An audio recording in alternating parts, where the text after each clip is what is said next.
Au plus profond des ombres, Lord Mant traque sa proie, prêt à transformer un sanglier sauvage en son prochain repas. Dans un craquement écœurant, le prédateur déchiquette la bête, prouvant pourquoi il est une menace de haut rang dans cette forêt. Soudain, les chevaliers du ciel lancent une embuscade coordonnée, surprenant le monstre avec une explosion de feu brûlante. L'escouade d'élite se tient triomphante au-dessus de la bête de rang S, savourant la gloire de leur victoire durement acquise.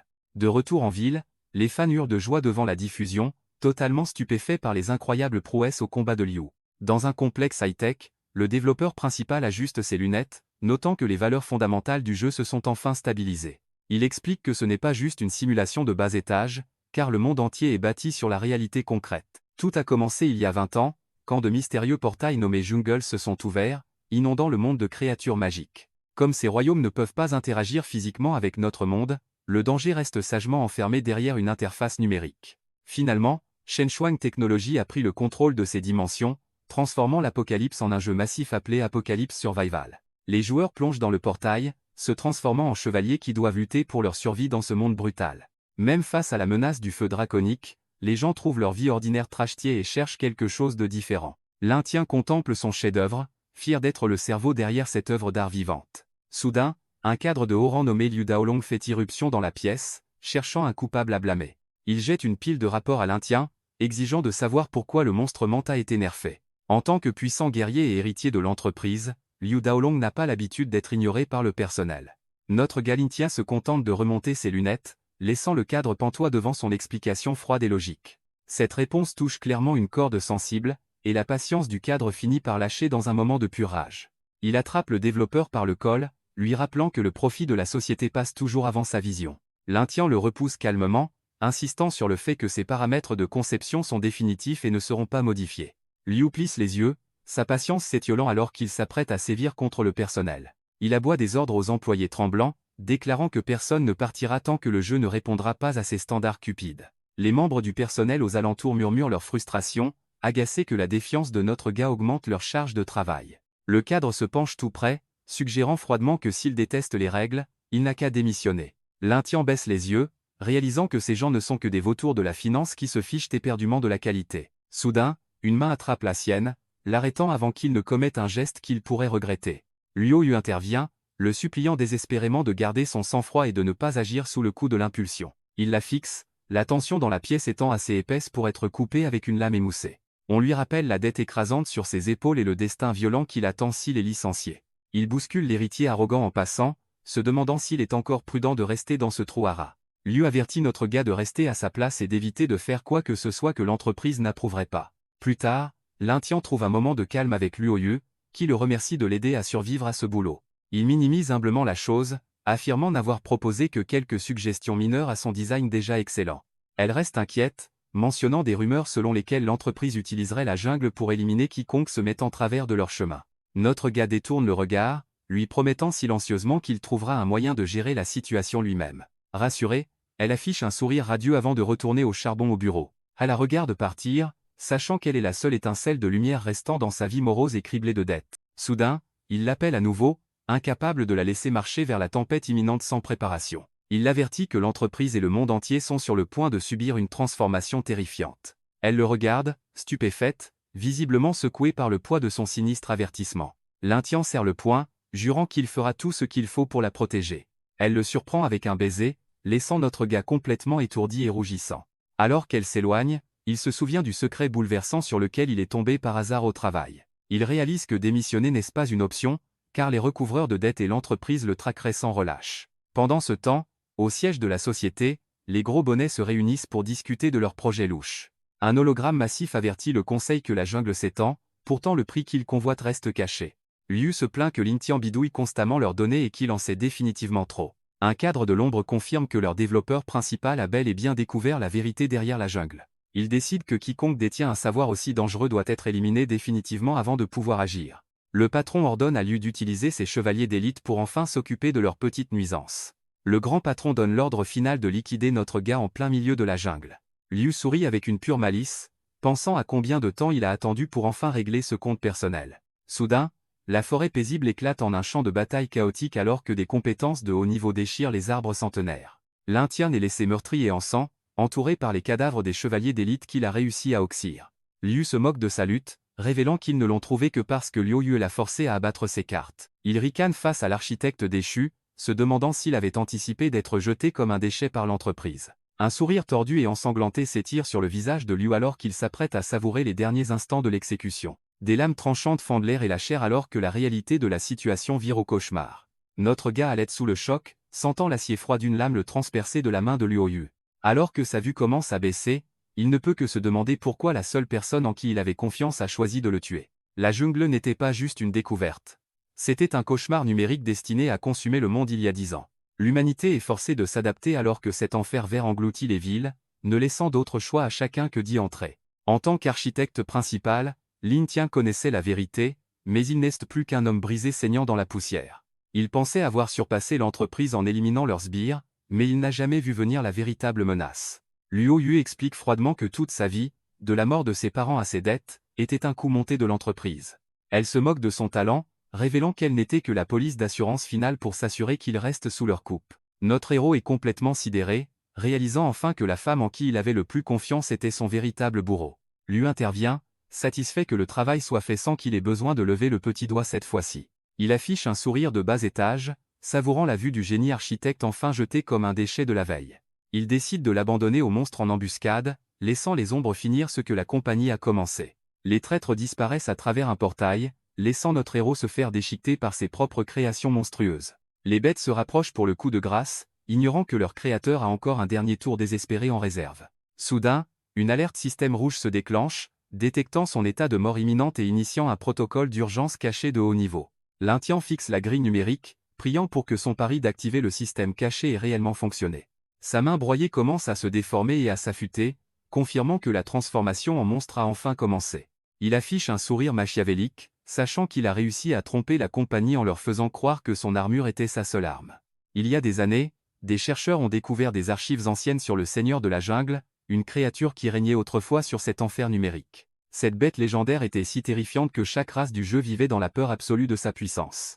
Le personnel a averti Liu que ces esprits de classe maître rôdaient encore, représentant une menace massive pour leur monde corporatif. Liu se contente de se renfrogner, déterminé à trouver et à effacer tout glitch potentiel qui pourrait ruiner son empire parfait. L'Indien ajuste ses lunettes, calculant déjà comment il rapportera cette découverte massive aux actionnaires de la compagnie. Notre héros révèle enfin son véritable atout, la forme légendaire du seigneur de la jungle qu'il gardait pour lui-même. Il ressent une poussée de puissance qui égale enfin la force écrasante que la compagnie recherchait désespérément. Soudain, le système déclenche une mission de survie, l'avertissant que les prédateurs de la forêt ont senti sa présence. Un loup spectral surgit des ténèbres, ses yeux brillants d'une faim destinée à une proie facile. Face à la bête, Lin Tian reste totalement imperturbable alors qu'il se prépare à tester ses nouvelles capacités monstrueuses. Il affiche un sourire malicieux, sachant que son instinct de jungle passif lui permet de réagir à toute intention malveillante. Il s'avère que ces loups de bas étage chassent en meute, mais ils ont clairement choisi la mauvaise cible aujourd'hui. Confiant dans ses compétences supérieures, il décide qu'il est temps de déchaîner sa première véritable attaque. Avec une soudaine pointe de vitesse, il utilise Flash pour réduire la distance et abattre son ennemi. Notre héros sent ses sens décuplés alors que sa nouvelle mobilité lui permet de filer à travers la forêt sombre. Il réalise que ce combo de compétences est parfait lorsqu'il est associé à sa connaissance approfondie du terrain mortel de la jungle. Il regarde un loup de bas étage se faire happer par une fleur anthropophage, sachant exactement comment le piège fonctionne. D'un mouvement vif, il découpe les membres restants de la meute comme s'il n'était que du simple papier. Debout au-dessus du carnage, il se moque de la facilité avec laquelle il élimine ses nuisibles de bas niveau. Après avoir atteint le niveau 3, il admet se sentir plus chez lui ici que dans cette société humaine factice. Soudain, il réalise que le système n'a pas mis fin à la mission, ce qui signifie que quelque chose de bien pire rôde encore à proximité. Un énorme seigneur loup spectral de niveau 6 émerge des ombres, le prenant complètement au dépourvu. Il n'arrive pas à croire sa chance, sachant que les probabilités de rencontrer un monstre de type seigneur ici sont pratiquement nulles. La pression pure de l'écart de niveau le fait transpirer, réalisant qu'il peut être totalement dépassé par les événements. Notre héros parvient de justesse à esquiver le premier bond de la bête, mais sa vitesse ne ressemble à rien de ce qu'il a affronté. Il réalise rapidement que son endurance touche le fond, et maintenir cette forme devient une condamnation à mort. Le seigneur loup assène un coup brutal, déchirant son armure organique et faisant couler le sang instantanément. S'écrasant au sol, il est complètement sidéré par la rapidité avec laquelle un monstre de niveau 6 peut se déplacer. La bête ne lui laisse pas une seconde pour respirer, s'élançant vers l'avant avec un rugissement qui fait trembler la forêt. Il reste à peine en vie alors que les griffes du monstre le lacèrent, le poussant jusqu'à son point de rupture absolue. Face à une mort certaine, il refuse d'abandonner, hurlant intérieurement qu'il ne peut tout simplement pas mourir dans ce trou à rats. Sa rage l'alimente alors qu'il se souvient des serpents de la corpo et de la femme qui a manipulé toute sa vie. Le visage froid de Luo Yue traverse son esprit, la seule personne qu'il doit retrouver pour se venger. Il se rappelle l'époque où ils travaillaient ensemble sur la structure du jeu, se demandant comment sa partenaire de confiance a pu le trahir. Flashback sur le moment où notre héros expliquait à Luo Yu que la jungle n'est pas seulement du code, elle est réellement vivante. De retour au présent, il réalise que la jungle vivante est imprévisible, tout comme sa trahison et ce loup. Serrant les dents malgré la douleur, il sait que survivre à ce cauchemar est son seul chemin pour prendre sa revanche. Ses ailes insectoïdes commencent à vibrer violemment alors qu'il se prépare à tout miser sur une poussée désespérée. Il se projette dans les airs juste au moment où les griffes de la bête enflammée déchiquettent le sol où il se tenait. Se déplaçant comme une traînée de lumière, il pousse son corps au-delà de ses limites pour gagner une distance salvatrice. Mais le monstre de niveau 6 n'en a pas fini, activant sa compétence de pistage sanguin pour se verrouiller sur son odeur. Des traînées cramoisies remplissent l'air, montrant que peu importe sa vitesse, le prédateur reste attaché à ses trousses. Il file devant des plantes carnivores et des champignons toxiques, réalisant qu'aucun de ces dangers de bas étage n'arrêtera le seigneur. Soudain, il repère un arbre massif devant lui et réalise que ce point de repère pourrait être son seul ticket pour la survie. L'Intian pousse ses ailes à la limite, restant de justesse devant le prédateur enflammé qui lui claque les crocs au talon. Il percute le tronc massif, ses griffes s'enfonçant profondément alors qu'il tente de trouver un sanctuaire éphémère. Serrant les dents, notre héros réalise que même sous cette forme, son endurance est au plus bas. Depuis son perchoir élevé, il regarde en bas et voit le loup spectral rôder en cercle, refusant de lâcher sa proie. Soudain, un rugissement secoue la forêt alors qu'un ours stalagmite de niveau 7 émerge pour défendre son territoire. Il observe d'en haut, espérant que ces deux poids lourds s'apprêtent à faire le sale boulot pour lui. S'il peut juste rester caché, ce choc des titans pourrait être le miracle dont il a besoin pour survivre. Les deux seigneurs se fixent, aucun n'étant prêt à reculer devant un combat pour la domination de cette jungle. Alors que les monstres s'entredéchirent, il réalise que c'est son ticket d'or pour s'éclipser sans être vu. Mais juste au moment où il s'apprête à déguerpir, un avertissement système clignote, le laissant sidéré par une nouvelle menace. L'Intian fixe l'écran du système, réalisant qu'il a failli faire foirer la mission en essayant de fuir trop tôt. Il décide d'attendre la fin, pariant que le seigneur solitaire de niveau 7 ne fera qu'une bouchée du loup. Le pari est gagnant quand le loup s'écroule, déclenchant instantanément une notification de mission accomplie et une récompense de points. Avec 1000 points en poche, il consulte le nouveau panneau de compétences, pesant les risques de perdre son humanité. Avant même qu'il puisse choisir un skill, l'ours massif rugit et lance un assaut soudain et fracassant sur sa position. Réalisant qu'il n'est pas de taille, notre héros sait qu'il doit s'éclipser avant de finir en goûter pour l'ours. Des pointes de pierre acérées jaillissent du sol, le forçant à bouger plus vite qu'il ne l'aurait cru possible pour rester en vie. Il s'élance dans les airs, esquivant de justesse les stalagmites dentelés qui menacent de l'embrocher comme un morceau de viande. Le sol devient un véritable champ de mines de pierre alors que la puissance de l'ours déchire tout l'environnement autour de lui. S'accroupissant derrière un arbre massif, il regarde avec horreur les pointes transpercées de part en part le bois épais. Notre gars réalise que cet ours de rang poubelle ne lâchera rien, et qu'un seul coup mettra définitivement fin à son run. Désespéré, il ouvre son panneau système pour dénicher n'importe quel skill capable de renverser ce cauchemar. Il sait que le poison est inutile contre ce cuir épais, et la perception terrestre de la bête rend toute furtivité ridicule. Pour couronner le tout, ses ailes sont en lambeaux, clouées au sol par le monstre même qui tente de l'embrocher. Le décor continue de voler en éclats tandis que les pics de pierre déchirent tout, ne lui laissant aucun endroit où se cacher. Avec son endurance au plus bas, il réalise qu'il n'a d'autre choix que d'activer la volonté du monstre. Le système confirme l'upgrade, et soudain, la peur dans ses yeux est remplacée par la faim d'un prédateur. Il déchaîne une rafale de coups aveuglantes, déchiquetant les défenses de l'ours jusqu'à ce que la bête massive s'effondre enfin. Debout sur la carcasse, il pousse un soupir de soulagement maintenant que son plus gros problème est enfin réglé. Cependant, alors qu'une étrange énergie bleue l'envahit, il réalise que sa transformation est loin d'être terminée. Un membre violet acéré s'écrase dans la terre alors que notre héros lutte pour garder le contrôle de son corps. Il se prend la tête dans une agonie pure, sentant son propre esprit envahi par quelque chose d'ancien et d'affamé. Le vestige imposant de la conscience du seigneur de la jungle plane sur lui, menaçant d'effacer son âme même. S'effondrant finalement d'épuisement, fixe une fenêtre système tout en essayant de reprendre son souffle saccadé. Surplombant la ville, le gratte-ciel de Shenchuang Technologies brille de la lumière froide de l'avidité corporatiste. À l'intérieur, Luo Yu rapporte froidement que Lin Tian a été exécuté, lui ouvrant la voie vers sa promotion. Les cadres holographiques ne sont pas là pour bavarder, exigeant de savoir si le seigneur de la jungle a vraiment disparu. Elle explique que les maîtres de haut niveau laissent derrière eux une volonté persistante qui demeure après leur mort physique. Ce pouvoir est une arme à double tranchant, car tout successeur risque d'être totalement dévoré par l'esprit du monstre. Le conseil réalise que sans une force spirituelle écrasante, ce pouvoir dominant n'est qu'une façon sophistiquée de mourir. Les gros bonnets de la corpo soulignent que si le risque est démentiel, le gain potentiel est encore plus grand. Luo Yu s'incline devant l'écran, jurant qu'elle sécurisera le pouvoir du seigneur de la jungle pour l'entreprise. De retour au cœur de l'action, une onde de choc massive déchire le sol de la forêt. Notre héros réalise avec horreur que la conscience persistante du seigneur de la jungle s'accroche toujours à la vie. Soudain, une griffe spectrale du défunt seigneur Mante descend pour écraser son existence même.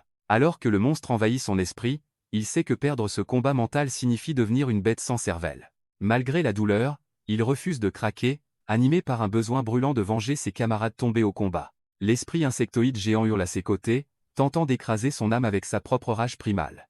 Il plonge dans l'abysse de sa propre conscience, luttant pour rester à flot contre la marée spectrale. Un pilier d'énergie pure jaillit dans le ciel nocturne alors que les deux esprits entrent enfin en collision. L'explosion massive finit par s'apaiser, laissant le sol de la forêt dans un état de ruine absolue. Alors que la poussière retombe, le silence des bois revient, marquant la fin de cette lutte mentale brutale. Notre gars reprend enfin son souffle, soulagé d'avoir réussi à purger les effets secondaires persistants du monstre. Il réalise que sa nouvelle évolution est un miracle, garder son esprit humain tout en obtenant un corps de monstre puissant. Pour atteindre son apogée, il sait qu'il devra finir par traquer le rare programme Elfe Papillon d'Hélène. Ces créatures d'attribut lumière sont légendaires pour leur skill de soutien, bien qu'elles soient notoirement difficiles à trouver. De retour au QG, Liu rejette l'idée, qualifiant la race des papillons de rang poubelle et de perte de temps total. Il s'accroche avec le développeur principal, s'obstinant à croire que des designs aussi faibles ne sont pas indispensables. Soudain, un cadre de la corpo intervient, rappelant à tout le monde que c'est Lin Tian qui commande ici. Agacé, Liu hausse les épaules et suggère de laisser une autre équipe gérer la mission puisqu'il en a clairement marre. Lin Tian réalise que le pouvoir de l'elfe papillon est la clé pour rendre sa volonté du monstre vraiment illimitée et stable. Il se souvient que le programme a été confié à l'équipe de Liu Feng après que les costards de la corpo l'ont jugé peu prioritaire. Notre héros est en fait ravi que Liu ait été si arrogant, car cela signifie que l'objectif est toujours à prendre. Cependant, il se rappelle que Liu Feng est une brute épaisse qui lui faisait vivre un enfer par le passé. Pour se préparer au choc inévitable, il consulte le système pour débloquer des skills de survie générale bien nécessaires. Le tableau des missions est chargé de tâches, allant de simples corvées quotidiennes à des opérations de défense de la jungle. Il décide de farmer quelques points faciles d'abord, espérant choper quelques capacités de survie avant de se mettre en route. Son premier job consiste à aider le clan des champignons, bien que leur idée de cadeau de remerciement soit de rang poubelle. Les choses deviennent encore plus bizarres dans le repère des araignées quand un monstre en manque veut s'occuper de son cas. Après avoir lutté contre des serpents et s'être fait becqueter par des oisillons, notre gars remet en question ses choix de vie. Notre héros est absolument épuisé, mais atteindre les 700 points signifie qu'il peut enfin débloquer un skill de survie vitale. Soudain, une nouvelle mission apparaît, offrant un énorme bonus de points et une boutique pour chasser les intrus humains. Il réalise que le système teste sa détermination, exigeant qu'il traque des joueurs pour devenir le vrai seigneur de la jungle. S'il veut survivre à cet enfer, il décide qu'il doit abandonner son humanité et embrasser pleinement le monstre.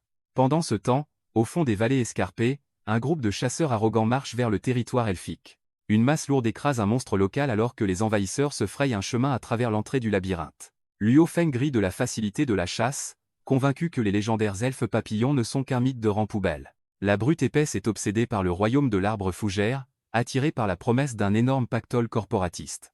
Le royaume est une forêt éthérée et luminescente, mais sa beauté cache un piège mortel de haut niveau. Se basant sur des fuites de forums, le groupe espère un profit facile, ignorant que le seigneur de la jungle les traque désormais. Surgissant de nulle part, une flèche dentelée transperce le crâne d'un chasseur, transformant son gain facile en un cauchemar sanglant. Les coupables sont une meute de gobelins sauvages, grimaçant alors qu'ils s'apprêtent à faire pleuvoir la mort depuis les hauteurs. Le nombre impressionnant de monstres est écrasant, laissant les éclaireurs restant totalement stupéfaits et paralysés par la terreur. Dans un rugissement unanime, la horde à la peau verte dévale les falaises escarpées pour achever les survivants. C'est un véritable bain de sang alors que les monstres de bas étage submergent les blessés, les dépouillant de leur équipement et de leur dignité. Soudain, un mur massif de feu des enfers jaillit, transformant le champ de bataille en un crématorium de haut niveau. Les gobelins réalisent trop tard qu'ils n'étaient pas les prédateurs, mais le simple combustible d'un sort dévastateur. De l'ombre, une botte lourde s'avance alors que les véritables cerveaux se révèlent enfin au monde. Luo Feng et son escouade d'élite ricanent, fiers d'avoir utilisé ces chasseurs amateurs comme de simples appâts sacrificiels.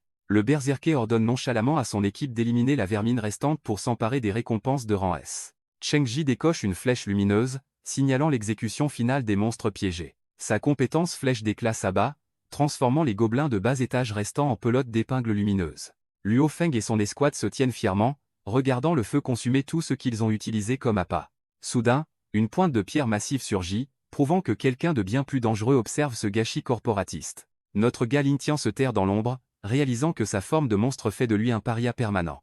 Il décide d'épargner les faibles, car sa fierté lui interdit de chasser des joueurs innocents de bas niveau. Il se souvient de la cruauté de la seconde équipe, massacrant leurs propres collègues juste pour accaparer les meilleures ressources. De retour au quartier général, le personnel tente de camoufler le massacre comme un simple accident de travail malheureux. Le développeur principal est furieux, reprochant à Liu d'avoir engagé de véritables condamnés à mort pour ses équipes d'expédition. Liu se contente d'un ricanement froid, se moquant éperdument de qui meurt tant que les profits s'accumulent. Liu lance avec mépris aux développeurs que coder dans un bureau n'est rien comparé aux dangers réels de la jungle. Observant depuis la canopée, notre gars Lin ne ressent aucune culpabilité à chasser ces humains de pacotille qui l'ont trahi. Il note que Luo Feng est un berserker de niveau 15, tandis que ses sbires d'élite ont déjà atteint le niveau 13. Comme il n'est que niveau 10, Lin réalise qu'il ne peut pas foncer tête baissée contre ces criminels sans pitié. Heureusement, il a dépensé ses points dans une fonction de furtivité qui lui permet de les traquer depuis les ombres. Avec ses récompenses système prêtes, il décide que le massacre à venir est désormais entièrement entre ses mains. Un membre égaré du clan des champignons bondit dans les bois, ignorant les joueurs de haut niveau à proximité. Bien au-dessus de la cime des arbres, un oiseau spirituel survole la vallée pour servir Dieu à l'escouade. Sarah vérifie la progression, mais l'éclaireur admet que le brouillard épais rend leur surveillance aérienne presque inutile. Luo Feng leur ordonne impitoyablement de voler plus bas, même si cela expose le familier à la portée d'un monstre. Luo Feng rappelle froidement à l'éclaireur que sa vie dépend entièrement de sa capacité à trouver le chemin. Sans prévenir, une flèche acérée siffle dans l'air, ciblant la seule source de vision de l'escouade. Le projectile transperce l'œil de l'oiseau spirituel, provoquant un violent contre-coup magique pour son maître. L'éclaireur s'effondre en crachant du sang, mais Luo Feng ne se soucie que de la poursuite de la mission. Encens et désespéré, l'éclaireur insiste sur le fait qu'il a vu la disposition de la vallée juste avant que son familier ne soit abattu. Satisfait des infos, le berserker ordonne à son escouade d'élite de charger droit dans la vallée brumeuse. Notre gars Lin observe de loin, se sentant épuisé jusqu'à ce qu'une alerte système attire son attention. Le groupe atteint l'entrée d'une grotte suspecte, se demandant s'il s'agit du raccourci qu'il recherchait. Leur excitation se transforme en pur dégoût lorsqu'ils tombent sur un tas massif et puant d'excréments de monstres frais. L'éclaireur est totalement stupéfait, jurant que tout le chemin était impeccable lorsqu'il l'a vérifié plus tôt. L'escouade de Luo Feng débat du piège, mais le chef insiste sur le fait que le chemin le plus dégoûtant est le bon. Il aboie des ordres pour dégager la voie, convaincu qu'éviter la saleté est exactement ce que l'ennemi attend. De tout là, notre gars regarde l'escouade de pacotille tomber droit dans son piège évident avec un sourire narquois. Puisqu'ils n'ont pas mordu à l'hameçon, Lin décide qu'il est temps de lancer le plan B avec ses alliés fongiques. Ces petits champignons peuvent sembler inoffensifs, mais ce sont les outils utilitaires ultimes pour survivre dans la jungle. Utilisant leurs compétences de croissance unique, ils creusent des tunnels pour cartographier la vallée pour leur nouveau seigneur. Pour gagner leur loyauté, Lin a même enduré un festin de bas étage préparé par le roi champignon lui-même. Maintenant, et utilise un champignon purificateur pour ignorer la puanteur pendant que ses alliés malodorants préparent une sale surprise. Tout étant en place, notre gars s'apprête à transformer les chasseurs en proie avec un sourire sombre. Les champignons d'excitation libèrent un gaz acre, plongeant les monstres alentours dans une frénésie meurtrière aveugle en contrebas. Les loups spectraux émergent de l'ombre, leurs yeux brillant d'une faim sauvage et sanguinaire. L'escouade de pacotille de Luo Feng traverse enfin la puanteur, mais certains vomissent littéralement à cause de l'odeur. L'un des soldats s'arrête net, le visage blême alors qu'il sent que quelque chose ne va pas. Il a l'air totalement hébété lorsqu'il repère les flammes oranges vacillantes d'un prédateur tapi dans les broussailles. Avant même qu'ils ne puissent dégainer leurs lames, les loups spectraux bondissent pour mettre les envahisseurs en pièces. Luo Feng tente de garder son sang-froid, ordonnant à ses hommes d'abattre immédiatement ces nuisibles de bas niveau. Mais il est déjà trop tard car d'autres monstres encerclent la vallée, coupant toute issue possible. Le nombre impressionnant de bêtes se rassemblant au même endroit fait réaliser à l'escouade qu'ils sont entrés dans un cauchemar. Luo Feng serre les dents, comprenant enfin que quelqu'un complote contre eux depuis l'ombre. Leur formation ayant volé en éclats, les chasseurs d'élite se transforment en lâches pathétiques, hurlant pour leur vie en battant en retraite. Les loups spectraux et les araignées déchirent le squad, laissant les chasseurs d'élite totalement stupéfaits par cet assaut soudain. Soudain, les alliés fongiques de notre gars libèrent un épais nuage de gaz rosâcre pour interrompre le carnage.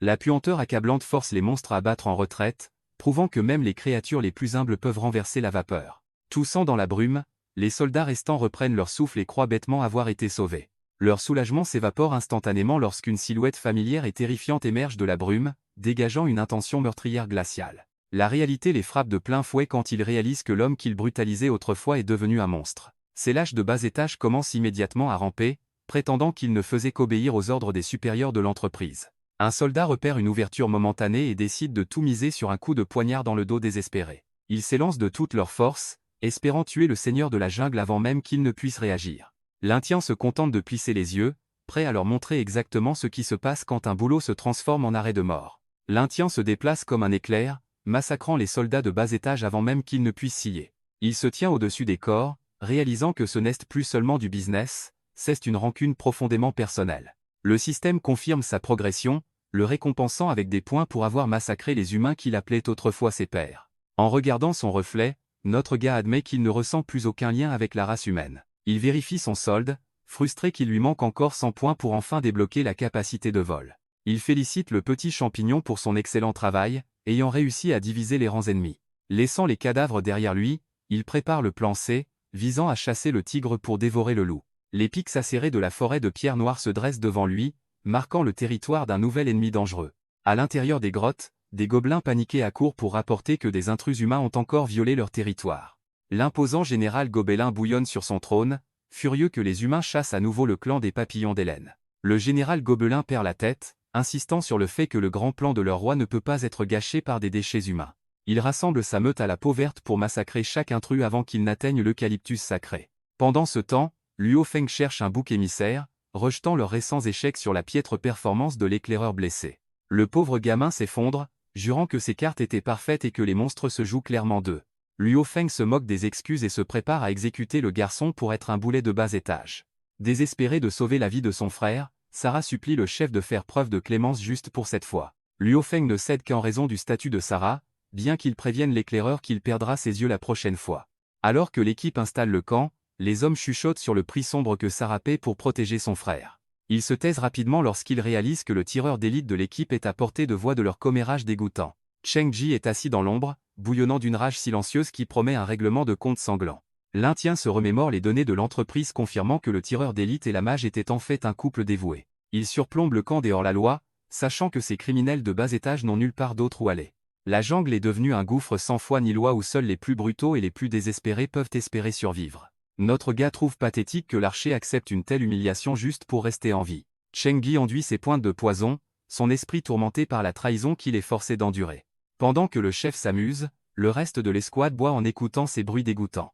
Les soldats rient de la silhouette de la mage, ignorant totalement que leurs défenses mentales sont en train d'être forcées. Le clan des champignons libère un gaz hallucinogène qui commence à déformer la perception de la réalité de l'archer. Il commence à transpirer alors que la brume violette le force à revivre ses souvenirs les plus douloureux.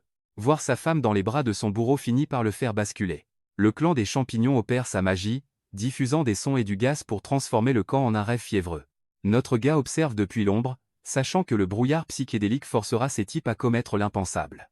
Il repère l'armée gobelin qui approche, réalisant que la scène est enfin prête pour un bain de sang total. Le général gobelin mène son escouade de déchets à la peau verte, ignorant totalement qu'ils ne sont que des pions dans un jeu plus vaste. Lin Tian sourit, prévoyant de laisser les acteurs s'entretuer avant d'intervenir pour finir le travail. À l'extérieur de la tente, Cheng Ji lutte pour garder la raison, son esprit empoisonné par les champignons et son propre ressentiment. Une aura meurtrière sombre s'échappe alors qu'il empoigne son arc, son subconscient hurlant pour une vengeance sanglante. Soudain, il revient à la réalité, trempé de sueur et se demandant ce qui ne va pas chez lui. L'Indien est impressionné par la haute énergie spirituelle de l'archer, notant comment il a réellement résisté à la toxicité.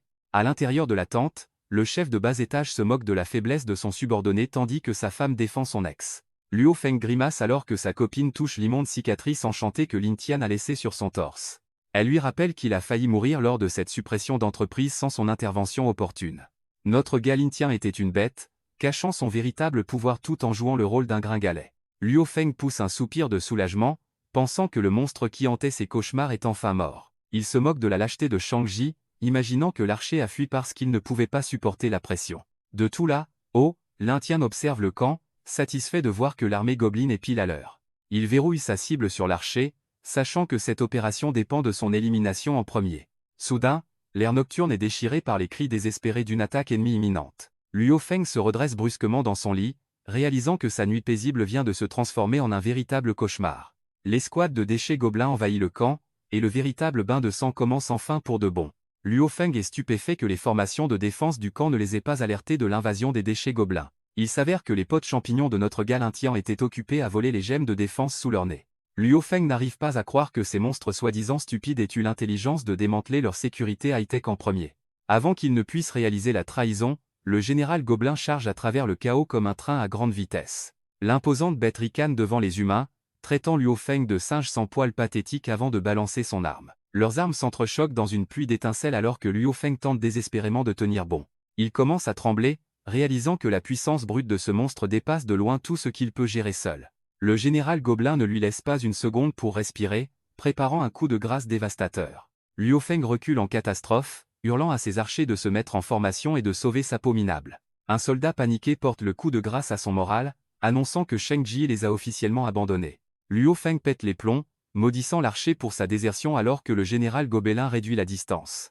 Notre gars Sheng Ji s'en fout royalement du chaos, se disant que la destruction précoce du camp est le problème de quelqu'un d'autre. Il regarde la fumée qui s'élève, souhaitant froidement que ses anciens coéquipiers finissent simplement carbonisés. Soudain, il repère l'ombre de niveau 11 de l'Intien tapis dans les arbres et réalise que cette chasse vient de se compliquer. Même avec ses stats de niveau 13 et son passif de tranchant, Sheng Ji sait qu'il ne peut pas se permettre d'être négligé ici. Une brume étrange commence à tourbillonner autour de lui, poussant l'archer vétéran à se demander si un monstre approche.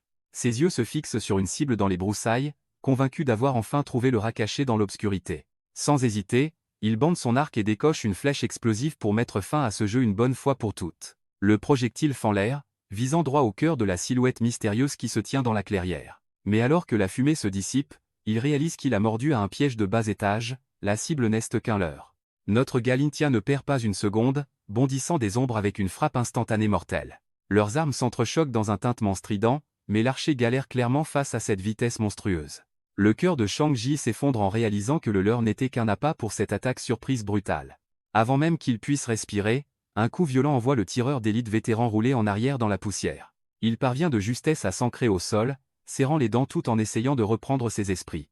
L'Intien le nargue, affirmant que son agilité de classe assassin dépasse tout ce qu'un simple humain peut gérer.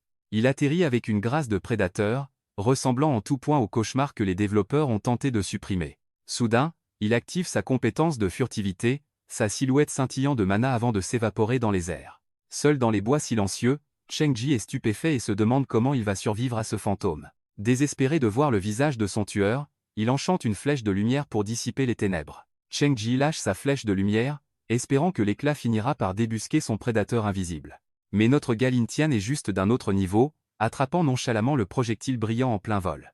Il se moque du tireur, notant que même si sa furtivité est grillée, Sheng Ji reste un joueur de bas étage comparé à lui. Soudain, la vision de l'archer se trouble alors qu'il remarque une étrange brume verte commençant à étouffer l'air de la forêt. Il s'avère que Lintian a planté des champignons toxiques de brume, qui libèrent un gaz mortel dès que les choses chauffent trop. Sheng Ji s'effondre à genoux, réalisant que la toxine légère est conçue pour exploser dans ses poumons pendant l'effort. Il envisage d'utiliser un antidote mais décide de jouer le jeu, espérant attirer le monstre dans un faux sentiment de sécurité. Lintian admet être impressionné par la force mentale du gars, mais lui rappelle que l'équité est réservée aux morts. D'un coup de sifflet, et appelle ses renforts fongiques alors qu'un minuscule guerrier du clan des champignons bondit dans la mêlée. D'autres petits gars apparaissent, prouvant que même les plus mignons habitants de la forêt peuvent être d'une sauvagerie pure. Sheng Ji se retrouve entouré par l'escouade fongique tandis que notre gars se dresse derrière lui telle une véritable faucheuse. L'archer est complètement hébété, réalisant trop tard qu'il n'est qu'un pion de plus sur l'échiquier de l'Intien. Avant qu'il ne puisse réagir, le clan des champignons déchaîne un barrage de projectiles toxiques qui brise son dernier calme. Il est rapidement réduit à un tas pathétique de bave verte, luttant pour respirer alors que la toxine fait effet. L'Intien lève le pouce vers ses potes fongiques, clairement satisfait de la tournure de cette chasse de bas étage. Il s'apprête à mettre fin à sa misérable vie, certain que le tireur n'a plus aucune carte en main.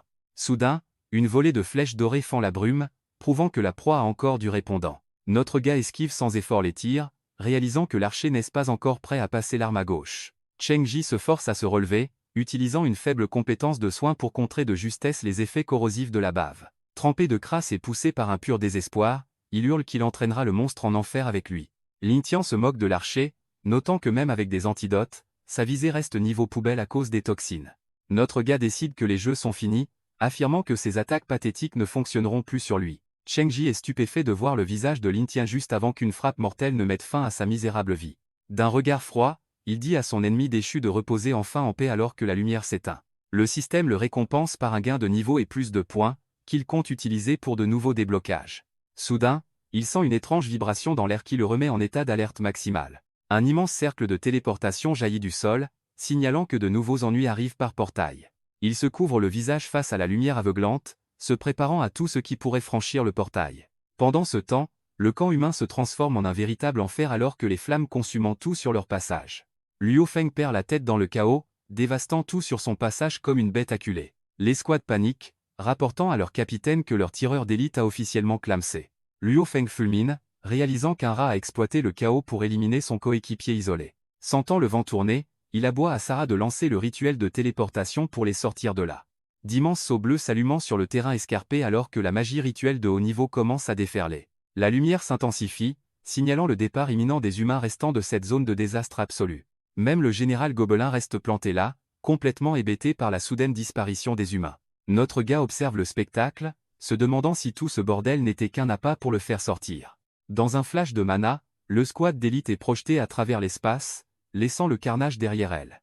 Luo Feng est paralysé par une terreur pure quand il réalise enfin quel genre de monstre le traque. Complètement épuisé, Lin Tian s'écroule au sol tandis que le système l'invite à vérifier ses dernières récompenses. D'habitude, un monstre de niveau 10 est d'une autre trempe, dominant facilement n'importe quel humain de même rang. Les humains ne survivent qu'en jouant sale, utilisant des stratagèmes complexes et se regroupant pour abattre des bêtes supérieures. Mais le jeu change du tout au tout quand un monstre commence à utiliser ces mêmes tactiques humaines pour les chasser.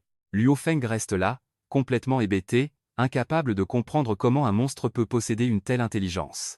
Notre gars se penche avec un sourire terrifiant, demandant au lâche s'il a vraiment oublié qui il est. L'escouade pète les plombs en réalisant que ce monstre est en fait l'homme qui a massacré leurs camarades. La terreur pure s'empare des soldats qui hurlent qu'ils ne veulent pas crever dans ce trou à rats. Pendant que Luo Feng hurle à propos des niveaux, Lin Tian évalue calmement ses chances de victoire sans perdre son sang-froid. Le chef joue les durs, affirmant que Lin Tian n'est qu'un monstre de bas étage qui compte sur des ruses de pacotille. Notre héros éclate d'un rire maniaque, trouvant leur bravoure désespérée absolument hilarante. Lin Tian se moque de leur tentative pathétique, leur rappelant que même les meilleures équipes de la compagnie n'ont pas pu l'abattre. Les soldats de la seconde équipe perdent totalement leur sang-froid, réalisant qu'ils ne sont que des agneaux menés à l'abattoir. Notre héros les toise avec un mépris total, étiquetant mentalement cette escouade de bas étage comme une bande de ratés. Luo Feng refuse de reculer, déchaînant sa compétence, fendeur de montagne, dans une tentative désespérée d'écraser le monstre. Au lieu d'esquiver, Lin Tian accède simplement à son interface système pour finaliser sa maîtrise de la compétence de vol. Le sol vole en éclats sous l'impact, laissant les mercenaires terrifiés espérer que leur chef a enfin réussi à porter un coup. Les soldats plissent les yeux à travers la poussière, priant désespérément pour que le cauchemar soit fini et que le monstre soit mort. Soudain, un trait de lumière perce le ciel alors que l'escouade réalise que leur cible a pris les airs. Avec ses ailes déployées, Lin Tian domine les cieux, laissant ses ennemis au sol totalement impuissants et stupéfaits. Lin Tian plane au-dessus d'eux, se moquant des humains et leur souhaitant la bienvenue dans son terrain de jeu personnel, la jungle.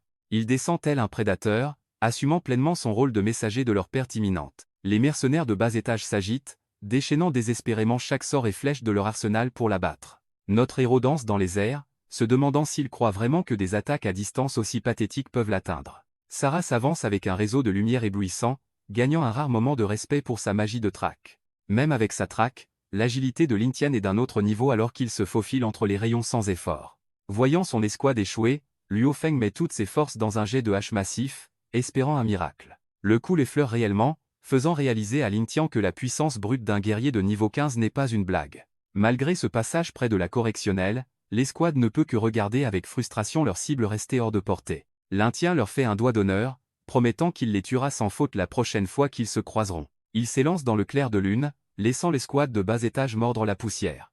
Luo Feng est absolument furieux, aboyant des ordres tandis que Sarah s'effondre, vidée de son mana par sa téléportation. Il s'avère que leur seul tracker, Cheng Ji, n'est plus que la moitié de l'homme qu'il était littéralement. Sarah tente de calmer son chef, lui rappelant que son sort de traque colle toujours à leur cible. Haut dans le ciel, Lin Tian remarque l'aura magique sur ses ailes, réalisant que la magie de Sarah le marque encore. Il ignore la trace pour l'instant, s'enfonçant plus profondément dans la forêt vers sa destination ultime. Notre héros sait qu'il doit contourner les gardes gobelins et les hordes monstres pour atteindre le royaume de l'arbre sacré. La clé n'est pas un objet, mais un hôtel caché qui nécessite une puissance massive pour débloquer le chemin.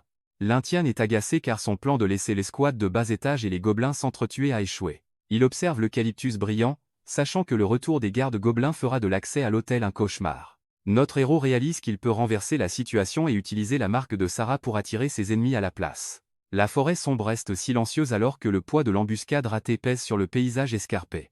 De retour au camp, les survivants sont stupéfaits qu'un mort puisse revenir sous la forme d'un monstre de haut niveau. Terrifiés, les soldats supplient d'abandonner la mission, admettant qu'ils ne font pas le poids face au nouveau pouvoir de l'Intia. Luo Feng est tenté par cette rencontre, se demandant s'il doit rapporter ce désastre au grand patron.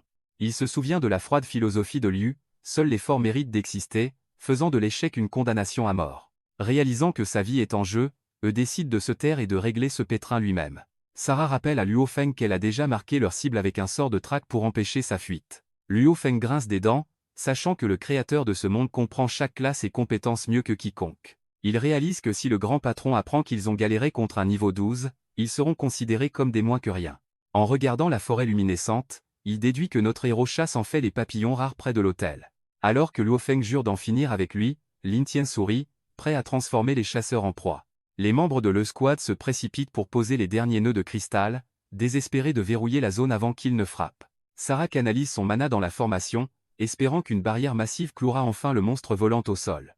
Le dernier nœud activé, elle déchaîne sa magie rituelle pour sceller le périmètre autour de l'arbre ancien.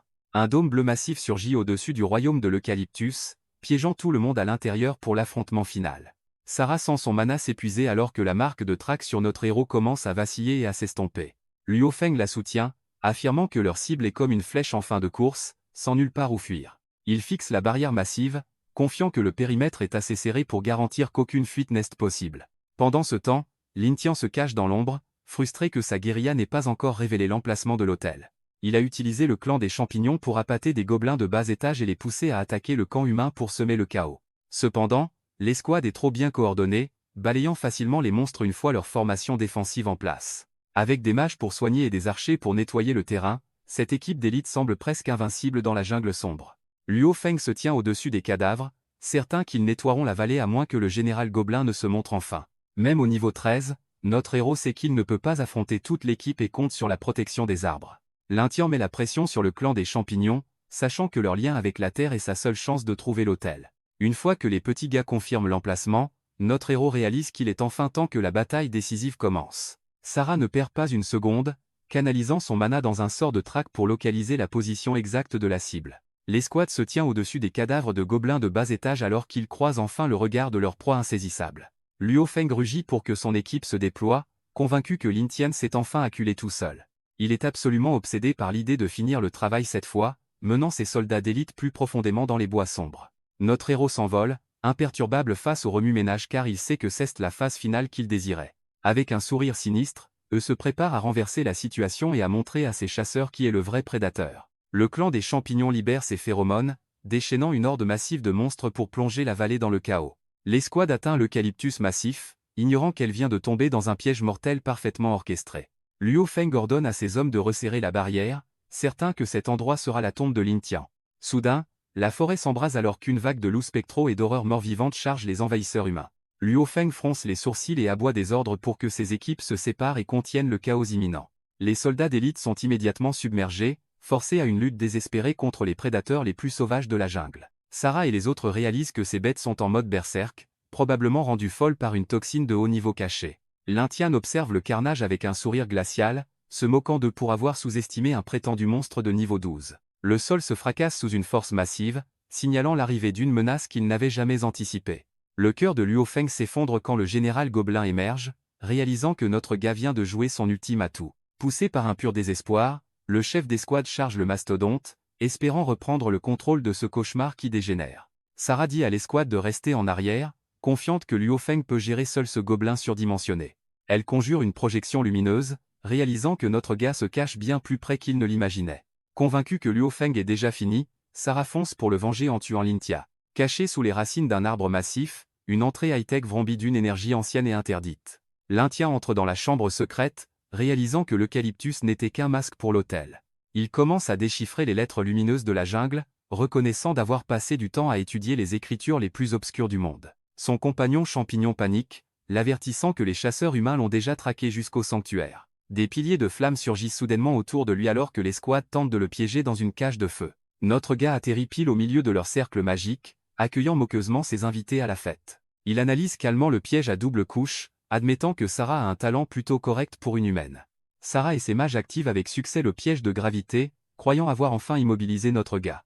La magie de double entrave se verrouille sur sa position, coupant tout espoir de fuite ou de mouvement rapide. L'Indien se contente d'un sourire narquois, rappelant à Sarah qu'il n'est plus un faible professionnel mais une menace de classe maître.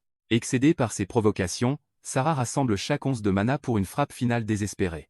Elle déchaîne une énorme explosion solaire, espérant que la chaleur pure incinérera le seigneur de la jungle là où il se tient.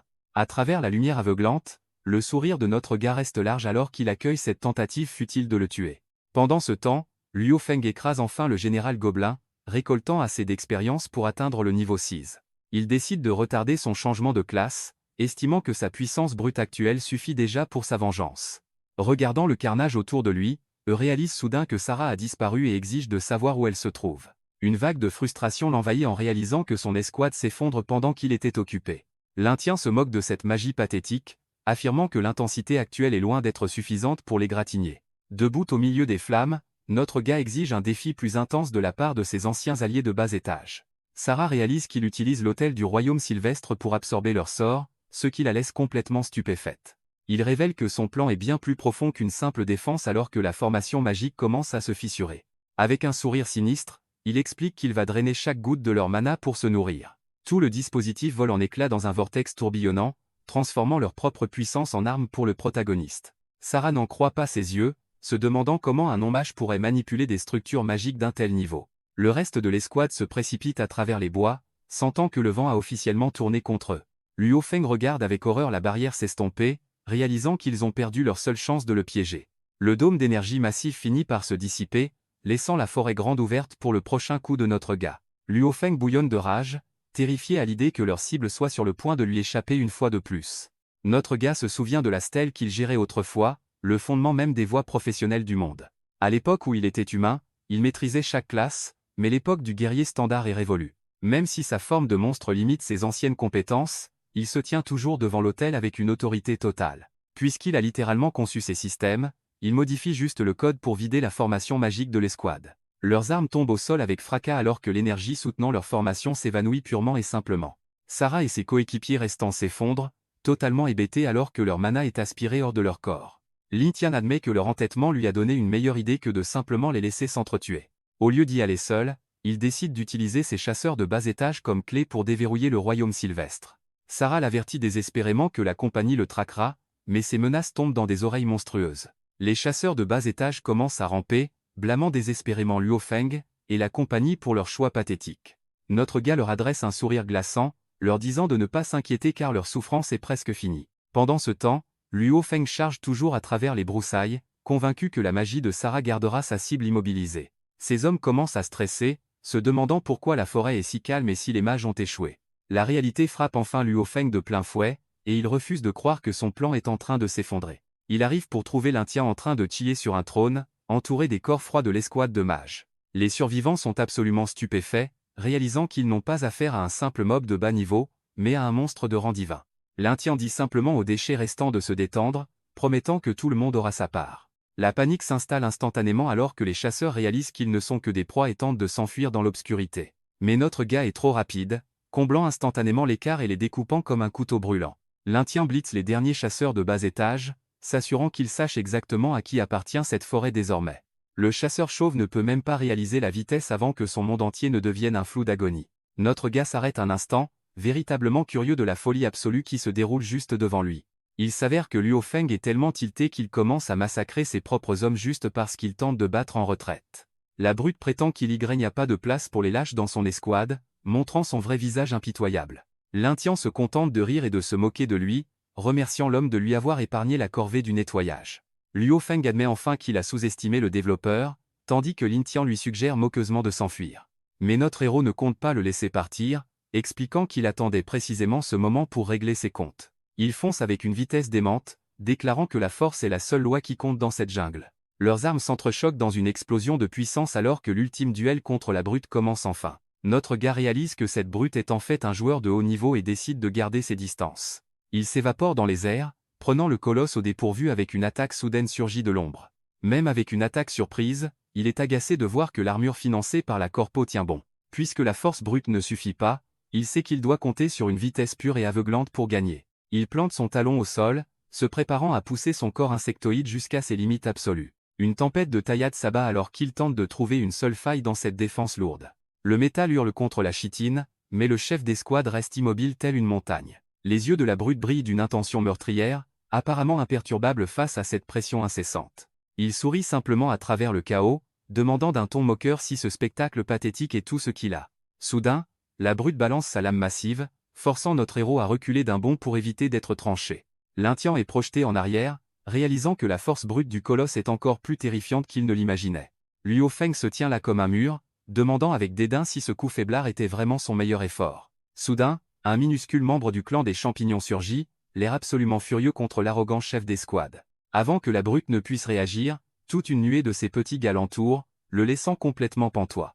Ils explosent en un immense nuage de spores violettes, plongeant la brute dans une brume toxique et aveuglante. Observant l'explosion à distance, notre héros se demande si cette surprise fongique a suffi à le faire tomber. Il n'attend pas de le savoir et replonge dans la fumée avec une taillade mortelle à grande vitesse pour en finir. Mais le méchant de seconde zone rigole, révélant une gemme de purification avancée qui annule totalement les spores. Luo Feng contre-attaque, expliquant qu'il est sur ses gardes depuis qu'il a vu avec quelle facilité Cheng Ji est mort. L'Intian serre les dents de frustration, réalisant que son coup tactique avec les habitants de la forêt est un échec total. Luo Feng continue de balancer sa lourde lame, demandant d'un ton moqueur si notre héros va passer son temps à fuir. Même avec ses nouveaux pouvoirs de monstre, la brute le traite de clone lâche qui ne sait que se cacher dans l'ombre. Activant sa maîtrise des armes, le chef d'escouade prépare ses chaînes lourdes pour s'assurer qu'il n'y ait aucune issue. Soudain, les chaînes entravent Lin-Tian, lui faisant réaliser que tout cet échange était une stratégie calculée pour le piéger. Il se débat contre le fer lourd, maudissant sa chance alors que le méchant minable parvient enfin à l'immobiliser. Malgré ces entraves, notre héros trouve une mince ouverture et assène une taillade rapide et désespérée sur le torse de la brute. Il glisse en arrière pour reprendre ses distances, respirant lourdement tout en cherchant comment vaincre ce tank. Luo Feng fixe simplement la coupure superficielle sur son torse, totalement indifférent à ce qu'il considère comme des dégâts dérisoires. Alors que Lin-Tian est fier d'avoir enfin percé sa défense, la brute se moque de lui pour une si petite égratignure. Mais le rire s'arrête quand des veines vertes commencent à gonfler, alors qu'il réalise que la lame était enduite d'un poison mortel. L'Intian réalise que les points de ses récents kills ont enfin débloqué une compétence de neurotoxine mortelle pour en finir. Luo Feng sent sa force l'abandonner à mesure que le poison se propage, réalisant que sa situation devient critique. Désespéré de survivre, la brute active une fonction système cachée pour forcer un changement de classe soudain. Notre héros est stupéfait, n'ayant jamais imaginé que Luo Yu autoriserait une mécanique aussi pétée dans le jeu. Luo Feng ricane, expliquant que les restrictions de la corpo ont été balayées dès que Lin-Tian a quitté l'entreprise. Sentant une menace massive, il s'élance en avant pour stopper la transformation avant que le chef minable ne puisse terminer. Une violente explosion d'énergie rouge jaillit alors que le système confirme le transfert réussi vers la classe Berserker. La brute émerge complètement transformée, ressentant une vague de puissance brute qui soigne instantanément son corps empoisonné. L'Intian réalise qu'un Berserker est une pure machine à tuer et se demande s'il ne devrait pas battre en retraite. Soudain, une vague massive d'énergie rouge le force à se mettre sur la défensive alors que le vrai combat commence. Luo Feng se moque de notre héros, lui demandant s'il compte vraiment s'enfuir la queue entre les jambes comme un lâche. Lin-Tian réalise que le chemin vers l'hôtel est bloqué, ne lui laissant d'autre choix que de se battre sérieusement. La vitesse de la brute est démente, prenant notre héros de court alors qu'il réalise que la classe Berserker n'est pas une blague. Luo Feng balance son arme massive avec une intention meurtrière, disant à l'ancien développeur d'aller simplement en enfer. L'Intian parvient de justesse à esquiver le coup, sentant le souffle de la lourde lame frôler son armure organique. Un flash aveuglant éclate alors que le chef minable déclenche une attaque de suivi qui fait trembler l'air lui-même. Notre héros utilise ses propres mouvements pour se repositionner, cherchant frénétiquement où cet homme monstre a disparu. Soudain, Luo Feng apparaît juste au-dessus de lui, laissant Lin-Tian pantois devant la vitesse pure de son embuscade aérienne. Le berserker abat son arme avec une terrifiante explosion d'énergie rouge qui menace de tout anéantir. Le sol se brise en un cratère massif alors que l'impact envoie des ondes de choc à travers tout le sol de la forêt. Notre héros lutte pour contenir la brute, réalisant que la puissance brute du berserker est tout simplement écrasante. Leurs armes s'entrechoquent dans une pluie d'étincelles alors que le chef minable pousse Lin-Tian dans ses derniers retranchements. L'Intian est stupéfait de voir qu'une blessure mortelle au torse ne fait même pas tressaillir ce fou furieux. Réalisant qu'il est acculé, notre héros décide que le seul moyen de survivre est d'accepter le monstre qui sommeille en lui. Il abandonne son humanité, laissant l'instinct primaire du seigneur de la jungle prendre le contrôle total. Luo Feng se prépare à l'achever, ignorant qu'il s'apprête à affronter quelque chose qui le dépasse totalement. Soudain, une présence spectrale massive surplombe le champ de bataille, glaçant le berserker jusqu'à la moelle. D'un seul coup aveuglant, la brute est projetée comme une poupée de chiffon à travers le sol de la forêt. Luo Feng se relève avec peine, crachant du sang tout en se demandant quel genre de cauchemar il vient de déchaîner. Debout devant lui se tient un véritable prédateur alpha, une fusion terrifiante entre l'homme et le légendaire Seigneur Mante. L'impact de leur collision secoue toute la forêt alors que notre héros déchaîne une puissance qui défie toute logique. Luo Feng est en sueur, se demandant combien d'atouts ce soi-disant développeur de seconde zone cache encore. Ses yeux verts luisants se fixent sur son âme, signalant que la chasse a officiellement atteint son paroxysme. Lin Tian frappe avec une vitesse aveuglante, forçant la brute à parer tandis que sa jauge de rage grimpe en flèche. L'air hurle quand les faux rencontrent l'acier, et chaque parade désespérée ne fait qu'alimenter la fureur croissante du berserker. Enfin, sa rage atteint sa limite, teintant sa vision de rouge alors qu'il prépare une ultime contre-attaque suicidaire. Il bondit dans les airs, hurlant à Lin Tian de crever tout en abattant sa hache massive avec l'énergie du désespoir. Les deux monstres échangent une pluie de coups, aucun ne voulant céder un pouce de terrain dans ce combat à mort brutale. Leurs auras combinées entrent en collision dans une explosion massive de mana qui réduit les arbres environnants en miettes. Le sang repeint l'écorce alors que Luo Feng est projeté en arrière, réalisant enfin qu'il est surclassé par un vrai prédateur. Luo Feng admet qu'il est impressionné par la force brute que notre gars déploie en ce moment. Les jambes de la brute finissent par lâcher alors qu'il entame sa longue chute dans la poussière. Lin Tian surplombe son ennemi déchu, l'image même du super prédateur qu'il est né pour être. Des parasites crépitent dans sa vision alors que le pouvoir écrasant du seigneur de la jungle commence à fracturer sa conscience. Les deux combattants finissent face contre terre dans la boue, totalement épuisés après ce choc des volontés survoltées. De retour au quartier général de S. Liu est occupé à réprimander son personnel car ils n'ont toujours pas reçu le moindre signal de la seconde équipe. Luo Yu interrompt le sermon, lui disant d'arrêter de tyranniser le stagiaire tout en lui remettant le dernier rapport. Son expression reste glaciale alors qu'elle révèle la sinistre réalité de ce qu'ils ont trouvé concernant leur chef disparu. Liu reste pantois, exigeant de savoir quel genre de mauvaise nouvelle pourrait la secouer à ce point. Lin Tian atteint ses limites, son corps ployant sous le poids écrasant de la puissance du seigneur de la jungle. Il réalise que la volonté du monstre se renforce et sait qu'il doit atteindre le royaume de l'arbre pour survivre. Traînant son corps brisé dans la poussière, notre héros n'est plus qu'à quelques pas agonisant du salut. Juste au moment où il va s'évanouir, une notification du système annonce qu'il a réussi la quête cachée. Voyant une lueur d'espoir, il ressent un immense soulagement en sachant que la boutique de récompense est enfin ouverte. Il commence immédiatement à fouiller le menu numérique pour trouver de quoi soigner son esprit fracturé avant de craquer. Il s'avère que la potion de purification dont il a besoin coûte 500 points, mais son solde actuel est totalement vide. Désespéré, il se souvient de la fonction d'échange et décide de troquer ses trophées de combat contre des points rapides. Le système commence à dépouiller le corps inconscient de Luo Feng de ses équipements rares et gemmes pour l'échange. Avec 1200 points en poche, il achète enfin la potion, réalisant que sa brute était une véritable mine d'or. Liu et Luo Yu marchent à travers le complexe high-tech, discutant du dernier chaos qui se propage dans le jeu. Liu est totalement stupéfait d'apprendre qu'un joueur a réussi à pénétrer dans la zone restreinte du royaume de l'arbre.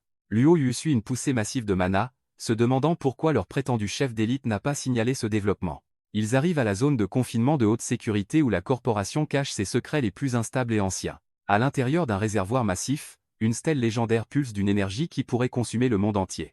Liu reste sceptique, se demandant ce que l'entrée soudaine de son subordonné dans le royaume de l'arbre signifie pour leur plan. Le développeur principal prévient que les guildes de joueurs commencent à flairer la vérité derrière la prochaine extension. Il s'avère que ces stèles sont le fondement de leur technologie, extraite de l'histoire sombre et sanglante de la jungle. Luo Yu insiste sur le fait qu'ils ont besoin des pièces manquantes pour contrôler totalement l'inévitable transformation de la jungle. Liu exige une mise à jour sur les stèles restantes, sachant que leur empire corporatiste dépend de leur découverte en priorité. Luo Yu soupçonne qu'une des stèles anciennes est cachée au plus profond du royaume de l'arbre d'Eucalyptus. Elle craint qu'avec l'approche du jour de Xiangwei, leur pion de bas étage Luo Feng ne soit en difficulté. Liu décide de gérer la situation personnellement, lui ordonnant de signaler immédiatement toute nouvelle de l'extérieur. Pendant ce temps, un hôtel mystérieux pulse d'une énergie bleue au fond d'une grotte de montagne cachée. Notre gars Lin Tian atteint enfin le niveau 15, réussissant à réprimer la volonté persistante du monstre pour l'instant. Il réalise que les potions coûteuses de la boutique ne font que masquer les symptômes, il lui faut une vraie capacité de purification. En regardant Luo Feng à terre, il maudit le système qui facture 500 points pour une seule fiole. Pour rentabiliser ses points durement gagnés, il commence à fouiller dans les fonctionnalités cachées de la boutique. Il est soulagé de trouver un espace de stockage pratique, bien qu'il ne lui reste que 700 points à dépenser. Il repère un objet de défense de haut niveau, regrettant de ne pas l'avoir eu avant d'affronter les attaques de Luo Feng. Notre héros est absolument furieux en voyant son solde insuffisant, réalisant que le système est en train de le dépouiller. Il reste là, pantois, car tout ce butin de bas étage récupéré sur les élites lui a à peine rapporté 1000 points. Soudain, une nouvelle mission apparaît, chargeant le seigneur de la jungle de sauver les papillons d'Hélène d'un truc cupide. Il sait que la corporation finira par suivre sa progression ici, il doit donc faire vite et garder une longueur d'avance. Le clan des champignons local bavarde avec excitation, prêt à aider son nouveau boss à maintenir l'ordre de la forêt. L'Intien ordonne à ses subordonnés fongiques d'effacer toute preuve de la bataille brutale avant de s'en aller. Avec un sourire en coin glacial, il se prépare à partir pour le royaume d'Eucalyptus pour rafler ses compétences de rambé. Au fond d'une caverne cachée, un autel antique commence à vrombir d'une énergie bleue mystérieuse et puissante. Une flamme sacrée vacille alors que des prières désespérées s'élèvent, appelant un sauveur pour protéger leur race mourante. Les elfes papillons d'Hélène s'agenouillent devant l'autel, suppliant leur prophète légendaire de les sauver de l'extinction. Les elfes papillons d'Hélène perdent espoir, se demandant si leur dévotion ne suffit pas à déclencher un miracle. Leur princesse a passé des années en prière, pourtant le prophète légendaire reste aux abonnés absents pendant leur crise. Soudain, un éclaireur accourt en hurlant que ces gobelins de bas étage ont enfin débusqué leur sanctuaire caché. Ces pestes à la peau verte ne perdent pas une seconde, bondissant de l'ombre pour acculer les elfes en fuite. Avant qu'ils ne puissent s'échapper, les gobelins le plaquent au sol, savourant l'occasion de tyranniser quelqu'un de plus faible. La princesse leur rappelle un pacte sacré, mais les gobelins rien puisqu'ils sont hors du territoire protégé. N'ayant plus d'autre choix, les elfes redoublent de prières, suppliant n'importe quel sauveur d'arrêter le massacre. Le chef gobelin se moque de leur foi, les traitant d'idiots pour avoir cru en une vieille légende poussiéreuse. Juste au moment où l'espoir s'éteint, l'autel explose dans une lumière bleue aveuglante, signalant que quelqu'un a enfin répondu à l'appel. Notre Galintian arrive enfin, bien qu'il ait l'air complètement rincé par le voyage et les alertes incessantes du système. Les gobelins de bas étage chargent en ricanant, criant que l'idée d'un sauveur n'est rien d'autre qu'une blague pathétique. Ils s'apprêtent à festoyer sur les elfes terrifiés, ignorant totalement qu'une tempête est sur le point de s'abattre sur eux. Soudain, notre Galintian intercepte la vermine en chef, sa vitesse laissant le monstre totalement hébété et brisé. Il devient un tourbillon de chitine et d'acier, déchirant les rangs des gobelins avec une précision froide et calculée. D'un dernier coup massif, il déclenche une onde de choc qui repeint le sol de la forêt de sang vert. Debout au milieu du carnage, Lyntian réalise qu'il a enfin atteint le légendaire royaume de l'arbre. Les elfes n'en croient pas leurs yeux, pleurant de joie parce que leur protecteur légendaire est enfin de retour. Lyntian se contente de soupirer, gérant une migraine carabinée tout en se demandant pourquoi tout le monde le traite soudain comme un dieu. Au cœur du village, certains refusent encore d'y croire, convaincus que l'espoir n'est qu'un conte de fées. Leur doyenne les réprimande pour leur imprudence, leur rappelant que les bois grouillent encore de monstres affamés. Les filles expliquent qu'elles cherchaient des remèdes pour Gigi, mais qu'elles ont trouvé un sauveur à l'hôtel à la place. La vieille doyenne grincheuse n'y croit pas, insistant sur le fait que notre gars n'est certainement pas un héros légendaire. Elle réplique que les soins bidons de la doyenne ont échoué, alors que ce nouveau venu a vraiment ce qu'il faut. Il s'avère qu'elles avaient raison, car l'état de Gigi se stabilise enfin après avoir frôlé la mort. Les elfes sont stupéfaits par l'efficacité du remède, regardant Lyntian avec une admiration pure. Lyntian pleure intérieurement les 100 points qu'il a dépensés tout en essayant de garder son air cool et mystérieux. Voyant les résultats, la doyenne finit par céder et lui dit qu'il peut rester jusqu'à ce que la petite soit totalement rétablie. Soudain, il est l'idole du village, assailli par des elfes reconnaissants qui n'arrêtent pas de l'appeler leur seigneur. Autour d'un repas, Lyntian passe aux choses sérieuses, posant des questions sur les gobelins qui occupent leurs terres ancestrales. La princesse explique la sombre histoire de l'invasion et le pacte désespéré qui les a maintenus de justesse en sécurité. Lyntian réalise que ces papillons sont purement auxiliaires, ce qui en fait la cible idéale pour toutes les brutes de bas étage du coin. Attablés pour manger, notre gars joue les indifférents et demande de quoi il retourne avec cette histoire de sauveur. Les filles sont complètement hébétées, se demandant pourquoi leur héros légendaire agit soudain comme s'il était totalement amnésique. Elles ont déjà décidé qu'il est une réincarnation d'il y a un siècle, comblant opportunément les lacunes pour lui. Il réalise que ces elfes sont incroyablement naïfs, ce qui signifie qu'il n'aura même pas besoin de se fouler pour leur mentir. Lyntian prend son air le plus sombre, affirmant qu'il ne se souvient que de son devoir sacré de protéger leur espèce. Les elfes s'émeuvent, racontant comment ils étaient autrefois la race la plus démunie et pathétique de toute la jungle. Il s'avère qu'un mystérieux prophète est intervenu juste au moment où il se faisait écraser par des clans plus grands et plus féroces. Ce sauveur antique a utilisé une magie de haut niveau pour façonner un royaume secret avant de disparaître en promettant de revenir. Bien qu'il les trouve crédules, Lyntian se demande si leur monde a aussi été englouti par la jungle, comme la terre. Lyntian se demande pourquoi il n'a pas rétréci, découvrant que la barrière du royaume force normalement les intrus à prendre des formes minuscules. Notre gars commence à pêcher des infos tactiques, s'enquérant de la force totale et du nombre de gobelins dans cette infestation locale. Les elfes révèlent que la horde est massive, menée par plusieurs généraux et un roi de niveau 20 au caractère exécrable. Même leur champion légendaire de niveau 25 a été humilié par le roi, prouvant que le niveau ne garantit pas toujours la victoire. Lyntian sourit intérieurement, réalisant que ces monstres soi-disant d'élite sont en fait du menu fretin comparé à ses propres stats. Pour éviter un massacre total, la reine a dû menacer d'un pacte de suicide mutuel en scellant tout le royaume à jamais. Ils ont réussi à obtenir une trêve temporaire, mais les gobelins cupides continuent d'étouffer lentement leur peuple. Notre gars déduit rapidement le vrai plan du roi, réalisant que le monstre Thraque en fait la princesse pour son baptême. Il s'avère que le menu fretin est limité au niveau 20, à moins d'utiliser un baptême pour briser les limites de leur lignée. Comme le pouvoir de la reine est épuisé, le roi est obsédé par la princesse pour déclencher sa propre évolution. Les elfes sont totalement dévastés, expliquant qu'un baptême gobelin est en gros un contrat à vie de pure humiliation.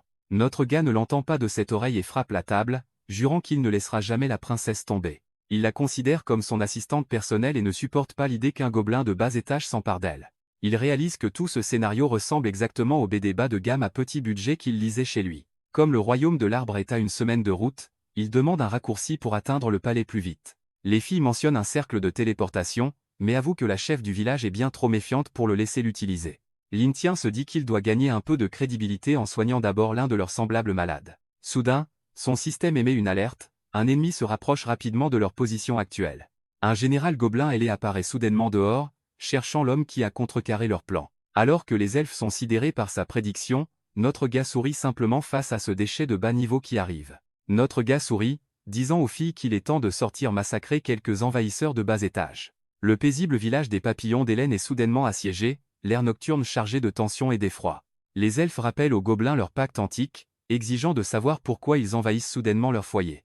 Le massif général gobelin exige qu'il livre l'intrus, soupçonnant qu'un monstre se cache parmi les villageois. Les elfes sont stupéfaits par l'accusation, criant que leur nouvel ami est un sauveur, pas un monstre. La chef du village coupe court au bruit, déclarant froidement qu'il n'y a pas de sauveur, seulement des étrangers de passage.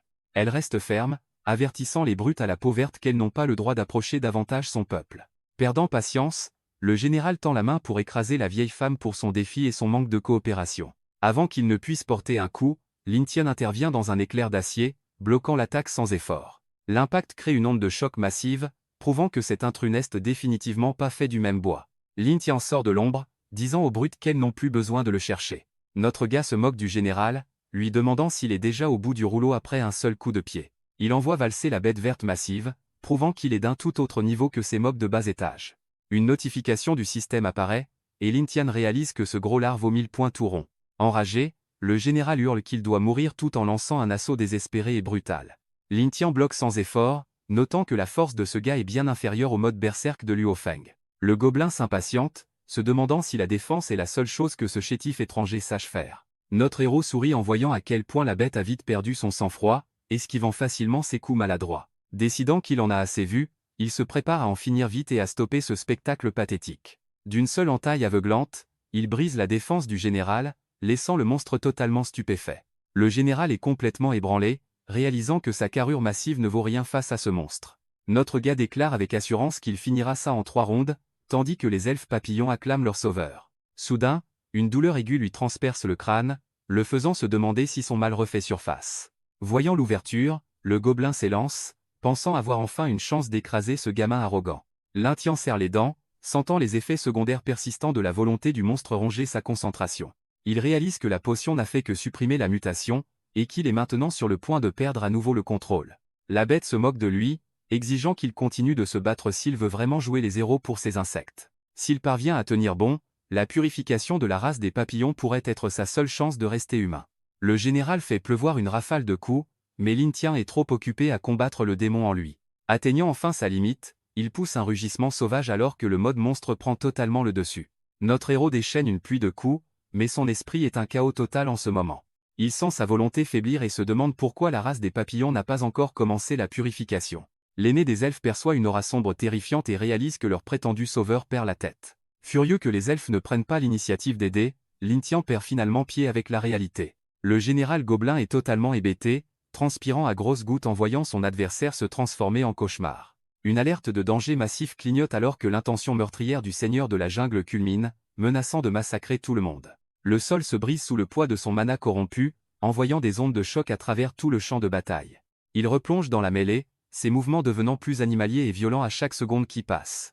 Réalisant qu'il est cuit, le gobelin décide que s'il tombe, il emmènera les elfes avec lui. Mais notre héros a dépassé toute raison, ressemblant à un vrai monstre alors qu'il prépare le coup final. L'aîné des elfes réalise que la situation dégénère alors que l'énergie sombre devient totalement écrasante. Notre gars a fini par craquer, ses yeux brillant d'une soif de sang qui n'a plus rien d'humain. Il lutte pour contenir le monstre en lui tandis que le général gobelin observe avec une terreur pure. Désespéré de survivre, le gobelin lance une frappe massive, espérant abattre la bête une fois pour toutes.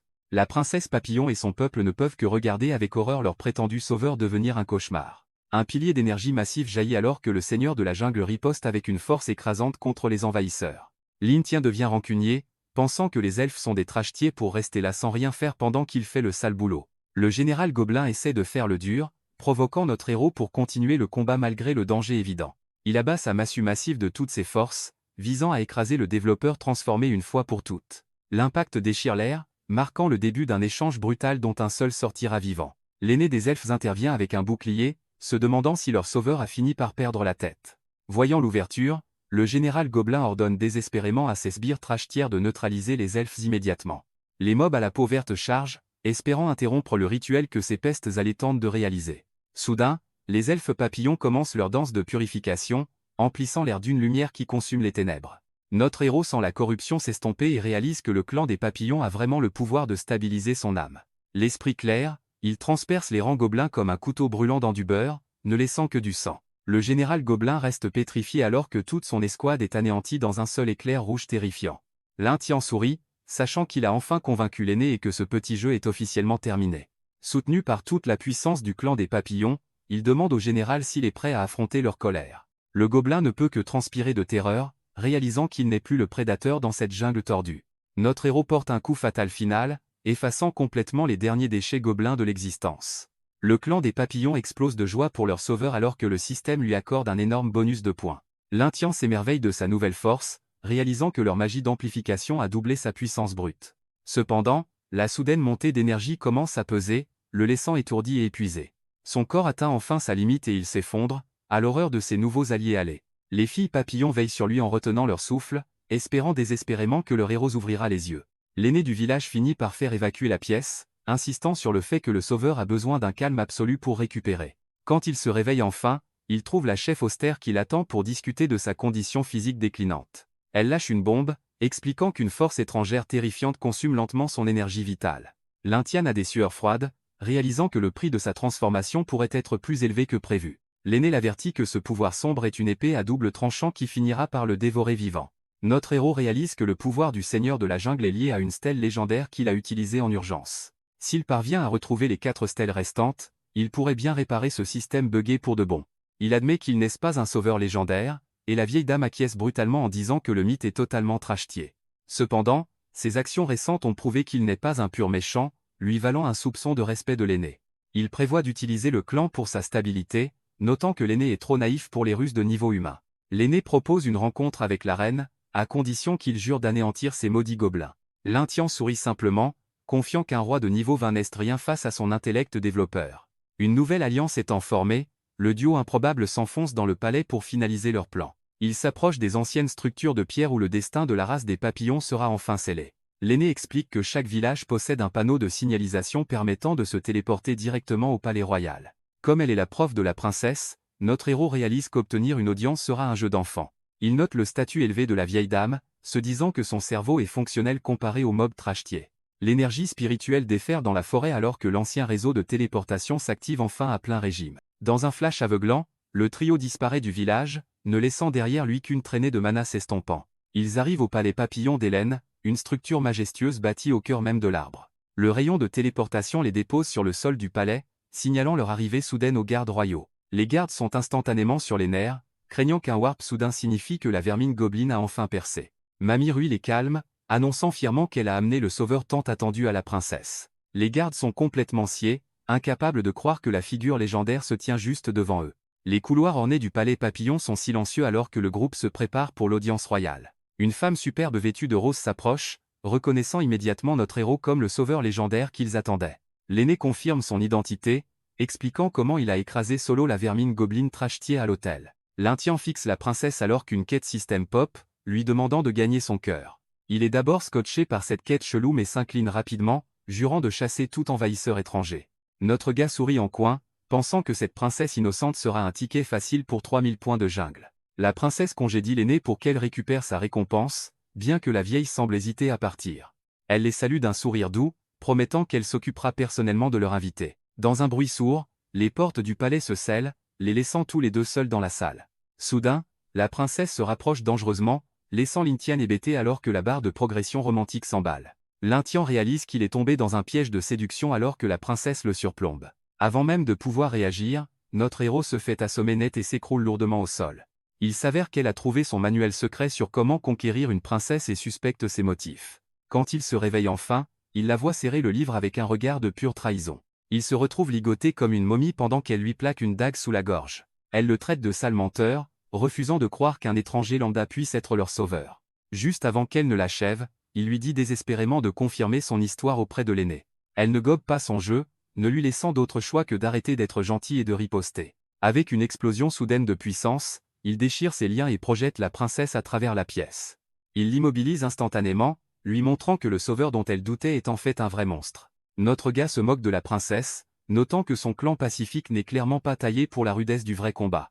Il est totalement dérouté quand elle l'appelle soudain papa, le faisant rougir et lui disant d'arrêter d'être bizarre. Soudain, son instinct de jungle hurle au danger, le forçant à se concentrer alors qu'une menace massive approche. Un rayon de lumière mortelle déchire la pièce, les manquant de peu alors qu'un maître caché passe à l'action. Il atterrit en position défensive, se demandant si ce clan papillon cache une arme secrète dans sa manche. Il s'avère que la princesse ne lui parlait pas, car son vrai père émerge enfin de l'ombre pour intervenir. Notre héros réalise que ce gaz utilise la furtivité et les arts martiaux, rendant leur style de combat très similaire. Comme le système ne le signale pas comme un ennemi hostile, il comprend qu'il lui faut un plan pour stopper l'assaut.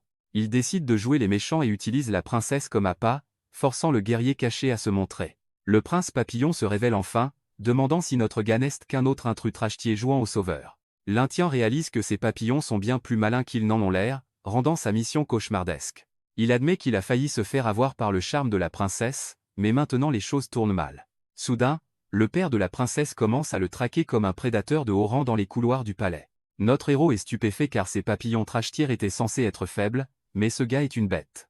Wei se moque de sa furtivité, affirmant qu'il a totalement sous-estimé les prouesses au combat de leurs guerriers d'élite. Lin Tian galère car ses compétences échouent face au prince, qui possède une force dépassant celle d'un elfe normal. Il s'avère que le prince est buffé par la bénédiction d'une reine, doublant son niveau de combat et l'écrasant. Juste quand ça ne pouvait pas être pire, une escouade de gardes papillons déboule pour soutenir leur chef. Notre gars se demande où est l'aîné, se sentant piégé alors que les lances se rapprochent de toutes parts. Wei donne l'ordre final de capturer l'intrus, laissant Lin Tian acculé sans aucune issue. Lin Tian réalise qu'il ne s'échappera pas de ce palais sans déchaîner enfin ses véritables skills de haut niveau. Il décide de passer en force, chargeant de front alors que le prince s'apprête à intercepter sa fuite désespérée. Leur pouvoir entre en collision dans une explosion de mana, envoyant des ondes de choc dans les saules ornées. Malgré sa transformation, notre héros peine à trouver une ouverture face aux frappes lourdes et précises du prince. Une violente explosion secoue la salle, remplissant l'air de poussière alors que les deux guerriers s'échangent des coups dévastateurs. Reprenant son souffle, Lin Tian admet avoir mal calculé le potentiel de combat de ces elfes soi-disant faibles. Soudain, une étrange énergie bleue se manifeste, signalant que quelque chose d'autre influence le cours de la bataille. Il s'avère que la reine fournit un soutien constant, tandis que Wei prétend qu'il n'est même pas au niveau du roi gobelin. Notre gars est totalement sidéré, réalisant qu'il livre un match truqué contre un tricheur avec un healer de poche. À ce moment, le système détecte un fragment de stèle légendaire à proximité, que Lin Tian identifie comme un composant clé. Lin Tian file à travers le palais, utilisant ses ailes pour garder une longueur d'avance sur les gardes à ses trousses. Le prince Wei s'élance, criant que notre héros n'est qu'un lâche essayant de s'enfuir la queue entre les jambes. Le prince se fige soudain, réalisant que ce chemin ne mène pas à la sortie mais direct dans la zone interdite royale. Lin Tian la trouve enfin, la 8e stèle légendaire cachée juste sous le nez de ses elfes papillons. Wei le rattrape et comprend que cet intrus en a après la relique du prophète, tout comme le roi gobelin trachetier. Sans hésiter, notre héros plonge direct dans la stèle brillante, espérant que la magie interdite ne le mettra pas en pièces. Le prince est totalement sidéré quand la restriction royale échoue à stopper l'intrus, qui passe au travers sans effort. Lin Tian sent le système prendre le contrôle alors qu'il est aspiré dans un vide numérique bien au-delà du monde physique. Il se retrouve dans la salle de la jungle, un domaine privé où son épuisement mental et physique commence enfin à s'estomper. Après avoir consulté le nouveau panneau de compétences de rang B, réalise qu'il peut désormais transformer ses ennemis vaincus en serviteurs. Lin Tian comprend que si les sorts normaux sont utiles, cette compétence avancée lui permet de bâtir sa propre armée. Sans perdre une seconde, notre héros appuie sur le bouton d'activation pour voir ce que ce système a vraiment dans le ventre. Il pénètre dans une chambre massive où l'air est lourd, chargé par les esprits persistants des défunts. Il s'avère que le nid 2 a été bien occupé à stocker les élites de haut niveau qu'il a déjà terrassées. Le système lui présente ses options, incluant ce roi gobelin de bas étage et ses anciens tortionnaires. Il se demande s'il peut simplement tous les prendre, mais le système réprime vite cette pensée cupide. Comme il est à court de points, il décide de commencer par transformer le puissant Luo Feng en son serviteur. Alors que les points s'épuisent, les yeux du guerrier massif s'ouvrent brusquement, brillant d'une lumière blanche artificielle. Même si ça lui a coûté une fortune, il sait qu'avoir un tel tank est un investissement solide sur le long terme. Avec un sourire en coin, notre gars ordonne à sa première marionnette loyale de sortir enfin pour le servir. L'Intian lance la séquence d'éclosion, regardant l'énergie bleue commencer à modeler son nouveau pantin. Le guerrier colossal émerge avec un regard vide, possédant toute sa force d'antan mais aucun de ses équipements. Notre héros sourit, satisfait de voir que son investissement dans ce bouclier humain surpuissant porte enfin ses fruits. Quand il ordonne à la brute de s'agenouiller, l'ancien chef arrogant se soumet instantanément comme un chien fidèle. Il ressent une vague de confiance, sachant que la tribu des papillons à l'extérieur n'aura aucune chance face à une telle puissance. Bien qu'ils craignent de trop ressembler à un monstre, eux décident de se concentrer sur le test immédiat. En sortant, il est surpris de voir que les elfes n'ont pas profité de l'occasion pour lui sauter dessus pendant qu'il était occupé. Il s'avère qu'ils attendent un sauveur depuis un siècle, et ils s'inclinent déjà devant leur nouveau prophète. L'Intien est presque abasourdi par l'ironie d'être traité en sauveur malgré sa transformation démoniaque. Des rires résonnent à travers les arbres anciens alors que le monstre incompris s'apprête à jouer son nouveau rôle. La fête bat son plein alors que les boissons commencent à couler à flot parmi les nouveaux alliés. Notre héros suit le rythme de Weaver après verre, réalisant que ces elfes essaient discrètement de le bourrer. Il se dit que laisser tomber l'acte du sauveur facilite les choses maintenant qu'il a maxé sa réputation auprès d'eux. Il s'avère que la famille royale savait depuis le début qu'il était un imposteur et que l'embuscade n'était qu'un test. Oui, admet qu'il est un pur mordu d'arts martiaux qui voulait juste se friter avec un adversaire de taille. Soudain, la table tremble dans un bruit sourd alors que l'alcool finit par frapper comme un train de marchandises. Wei s'étale de tout son long, laissant Xing expliquer qu'il voulait seulement voir s'il était vraiment utile. L'Intien est choqué d'apprendre qu'une relique ancienne a réellement confirmé son identité malgré ses propres doutes. Curieux, il demande toute l'histoire sur ce mystérieux prophète et les tablettes de pierre qu'il a laissées derrière lui. La légende raconte que le créateur originel a promis de revenir chaque fois que le clan traverserait son heure la plus sombre. L'Intien réalise que le prophète ressemble à un dieu et que les recherches de son ancienne boîte ne faisaient qu'effleurer la surface. Il demande si la tablette réagit à eux, mais Xing explique que les restrictions du prophète tiennent tout le monde à l'écart. Notre héros devient sérieux, se demandant si d'autres organisations humaines rôdent aussi pour percer les secrets de la dalle. Xing lâche une bombe sur un précédent visiteur, révélant que le terrifiant roi gobelin a jadis envahi leur royaume sacré. L'Intien est sidéré qu'un monstre comme un roi gobelin ait réussi à atteindre le royaume de l'arbre. Elle explique qu'ils ont scellé les passages du royaume il y a des siècles pour vivre en paix, loin du chaos de la jungle.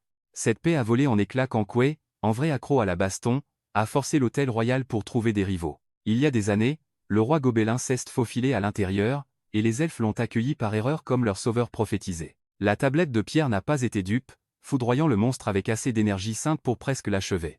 Désespéré de survivre, la bête a utilisé une magie interdite pour drainer la force vitale d'innocentes servantes du palais. L'Intien réalise que ce ne sont pas des gobelins de bas étage, ce roi possède une magie de drainage de vie de très haut niveau. Xing admet que même avec leur puissance royale combinée, ils n'ont pas pu abattre le monstre. Notre héros commence à faire le lien, soupçonnant que la force monstrueuse du roi gobelin vient de cette dalle légendaire. Il s'avère que la bête a transformé leur hôtel sacré en repère de gobelins, ce qui a ironiquement permis à l'Intien de s'y glisser. Il s'avance, suggérant de combiner son pouvoir avec celui de la princesse pour mettre fin au règne des gobelins. Secrètement, il lorgne sur ce baptême royal pour booster sa volonté de monstre et écraser ses ennemis. Soudain, la princesse tape du pied, le remballant complètement avec un refus catégorique. L'Intien est bouche bée, se demandant si elle pense toujours qu'il n'est qu'un énième méchant déguisé. Elle refuse de donner une réponse claire, s'énervant de plus en plus tout en campant sur ses positions. Xing finit par clarifier la situation, expliquant que le baptême d'un papillon est un acte unique réservé à l'âme sœur.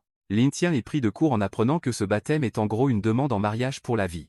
La princesse est furieuse, refusant de lier son âme à un étranger au hasard, peu importe la prophétie. Notre héros réalise qu'il devrait devenir un gendre, ce qui lui va parfaitement si c'est pour obtenir de la puissance. Leur débat gênant est interrompu quand un messager affolé fait irruption dans la salle du trône avec des nouvelles terribles. Wei rapporte que le roi gobelin a rompu leur traité de paix et qu'il est en train de défoncer leur défense.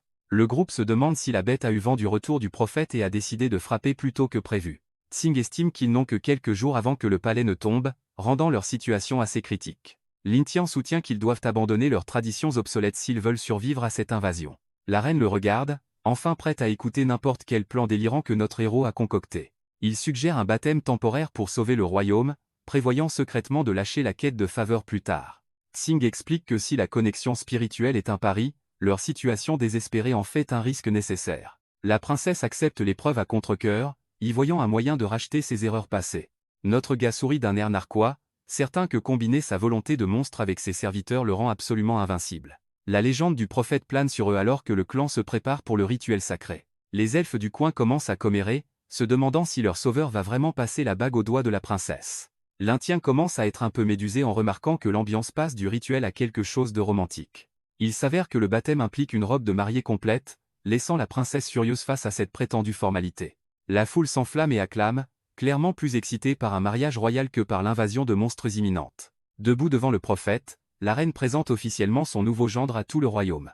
La princesse veut juste passer les fioritures et obtenir son power-up au plus vite, forçant Xing à se dépêcher. Les elfes papillons commencent leur chant rythmique, déversant chaque once de leur mana spirituel dans le cercle sacré. L'Indien se tient au centre de la formation, attendant de voir si ce baptême est vraiment du sérieux. La princesse commence à flotter alors que le rituel atteint son apogée, ressemblant à une véritable déesse dans sa tenue de mariée étincelante. Notre gars ressent une vague d'énergie chaude, pensant qu'il a enfin décroché le gros lot avec ce power-up massif. Alors que leurs âmes se lient, il voit les souvenirs de la princesse priant le prophète pour un sauveur légendaire. La connexion va dans les deux sens, la forçant à être témoin des souvenirs crus et tachés de sang de la vie passée de Lingtian. Xing et l'aîné observent avec une horreur pure en réalisant que les deux âmes sont complètement incompatibles. L'atmosphère sainte devient toxique lorsque le rituel échoue à trouver un pont spirituel entre deux. Tous deux se tiennent la tête à l'agonie alors que le contre-coup mental les frappe comme un debuff de bas étage. L'esprit sombre de la menthe jaillit de Lingtian, projetant violemment la princesse au loin et brisant la cérémonie.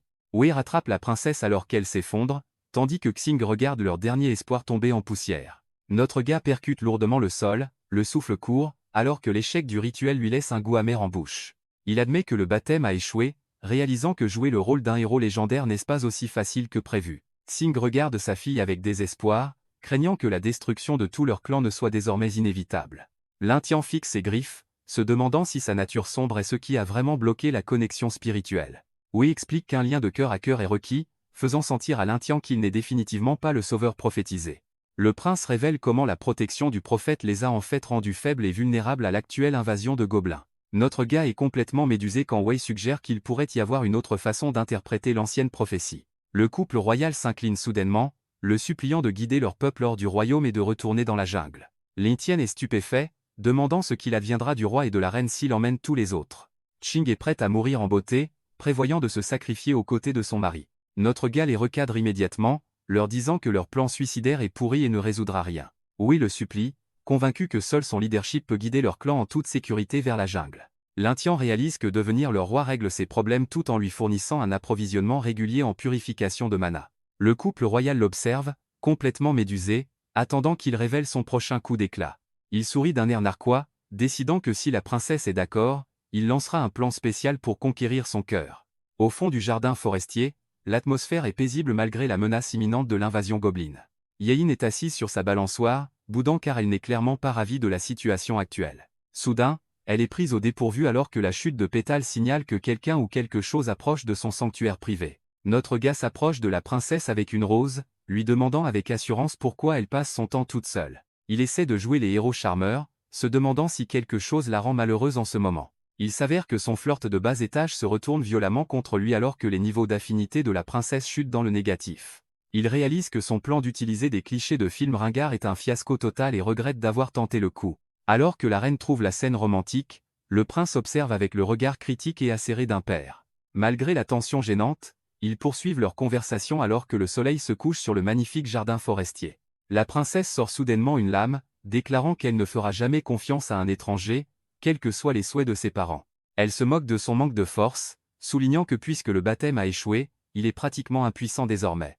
Notre gars sourit simplement d'un air narquois, préparant secrètement la libération d'un pouvoir caché qu'il n'a même pas encore tenté d'utiliser. Yein est totalement médusé en réalisant que notre gars ne fait pas que parler, il passe réellement à l'action. Avant même qu'elle ne puisse réagir, une vague de mana déforme l'air alors qu'ils disparaissent du jardin. Pendant ce temps, la reine Xing est occupée à vérifier les défenses du clan, ignorant totalement le chaos qui se prépare à proximité. Les aînés et le couple royal discutent du baptême, espérant que le prophète pourra enfin séduire la princesse. Soudain, un messager frénétique interrompt brutalement la réunion, hurlant que le prophète a kidnappé la princesse et s'est enfui. Le prince et la reine restent sans voix, incapables de croire que leur prétendu sauveur ferait un coup aussi foireux. Yayin percute violemment le sol, la tête lui tournant alors qu'elle essaie de comprendre où ils viennent d'atterrir. Notre gars lui fait signe de la mettre en veilleuse, ignorant ses accusations sur ses véritables et sombres motifs. Il s'avère qu'il l'a traîné directement au cœur du territoire gobelin pour régler les choses à sa manière. Yayin est absolument médusé, exigeant de savoir quel genre de coup de folie notre gars prépare dans ce territoire dangereux. L'Indien sourit simplement d'un air narquois, pensant que briser sa volonté maintenant est le seul moyen de gagner sa confiance absolue plus tard. Il mentionne nonchalamment que son père a tellement vanté le roi gobelin qu'il devait voir ce qu'il en était par lui-même. Il s'avère qu'un général gobelin de niveau 15 rôde à proximité, porteur d'une prime juteuse de 1000 points de jungle. Notre gars réalise que ces points sont son ticket pour une compétence de rang B ou peut être même un tout nouveau serviteur. Quand la princesse le supplie de battre en retraite de ce piège mortel pourri, il la rassure en disant qu'il ne se bat pas seul. D'un claquement de doigts secs, il se prépare à libérer le poids lourd qu'il gardait au frais. Une vague de mana bleu déforme l'air, formant un cocon numérique autour d'une silhouette massive et familière. Il se demande si Luo Feng peut encore écraser un général aussi facilement qu'avant de devenir un serviteur sans âme. L'Indien ordonne à son nouveau serviteur de traquer le général gobelin et de prouver sa valeur au combat. Luo Feng, désormais un pantin sans âme aux yeux rouges brillants, répond à son maître avec une obéissance robotique glaçante. Les gobelins de bas étage sont complètement stupéfaits alors que le berserker colossal commence à massacrer leur première ligne. Alors que les haches s'entrechoquent, notre héros réalise que maintenir cette invocation épuise sa propre endurance. Il explique à la princesse qu'il partage tous ses sens avec son serviteur, y compris ses propres souvenirs. Il s'avère que le Luo Feng ressuscité est bien plus faible que l'homme qui dirigeait autrefois la seconde équipe. Lin Tian commence à s'ennuyer, notant que ce petit grabuge n'a même pas attiré l'insaisissable roi gobelin. Quand Yayin l'interroge sur la suite, il décide qu'il est temps de faire monter la pression personnellement. Notre gars se contente de ricaner, prêt à montrer à ces monstres pourquoi il est le vrai seigneur de cette jungle. Lin Tian dit à la princesse de ne pas bouger pendant qu'il descend s'occuper des choses sérieuses. Notre héros saute de la falaise, laissant Yayin derrière lui alors qu'il plonge vers le champ de bataille chaotique en contrebas. Pendant ce temps, les yeux de Luo Feng brillent d'une lueur froide et spectrale alors qu'il prépare son prochain coup. Le guerrier marionnette croise le fer avec un imposant général gobelin, leurs armes produisant des étincelles dans un test de force. Soudain, Luo Feng rompt l'impasse et entame une retraite tactique, s'éloignant en courant du monstre confus. Le général de bas étage est absolument furax, hurlant à l'humain en fuite de s'arrêter et de l'affronter dignement. Ça ressemble à une fuite de lâche, mais Luo Feng ne fait qu'attirer la bête plus profondément dans les bois. Le serviteur s'arrête enfin dans une clairière tranquille, restant parfaitement immobile alors que son poursuivant réduit la distance. Le général gobelin se moque de lui en riant, lui demandant s'il a enfin compris qu'il n'y a nulle part où fuir. Luo Feng finit par craquer, laissant sa rage de berserker prendre le dessus alors que ses yeux brillent d'un rouge menaçant. Il projette sa hache massive avec assez de force pour briser des os, visant droit sur le monstre de bas étage. Tandis que le général gobelin est occupé à bloquer le projectile, notre héros choisit ce moment précis pour se révéler. Avec une vitesse fulgurante, Lin Tian transperce la bête avant même qu'elle ne puisse scier. Le système confirme l'élimination, le récompensant d'un bon millier de points pour avoir nettoyé la forêt. Une fois la poussière retombée, Lin Tian trouve un étrange cristal bleu et se demande ce que ces gobelins complotaient. Il réalise qu'il s'agit d'une rune de jungle utilisée pour des formations magiques, bien au-delà de l'intelligence d'un gobelin normal. Soudain, son instinct de la jungle hurle un avertissement juste au moment où une énorme explosion déchire la clairière. La force de la déflagration projette notre héros en arrière, prouvant que le danger est loin d'être écarté. Lin Tian se remet de l'explosion, se demandant si sa furtivité était vraiment si médiocre pour être repérée aussi facilement. Pour trouver son agresseur caché, notre gaz active la vision écho pour scanner la forêt environnante à la recherche de signatures magiques. Le scan révèle une clairière remplie de cristaux, ce qui lui fait craindre qu'il tente de terraformer tout le royaume sylvestre. Soudain, une vision d'une figure chamanique apparaît, et il se demande s'il s'agit du légendaire roi gobelin.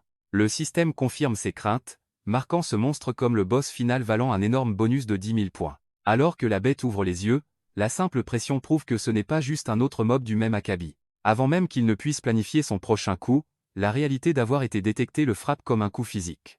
Une énorme explosion secoue à nouveau la clairière, transformant la forêt autrefois paisible en un piège mortel chaotique et enflammé. Observant depuis les falaises, Yayin panique et se demande si son seul espoir vient d'être emporté par l'explosion.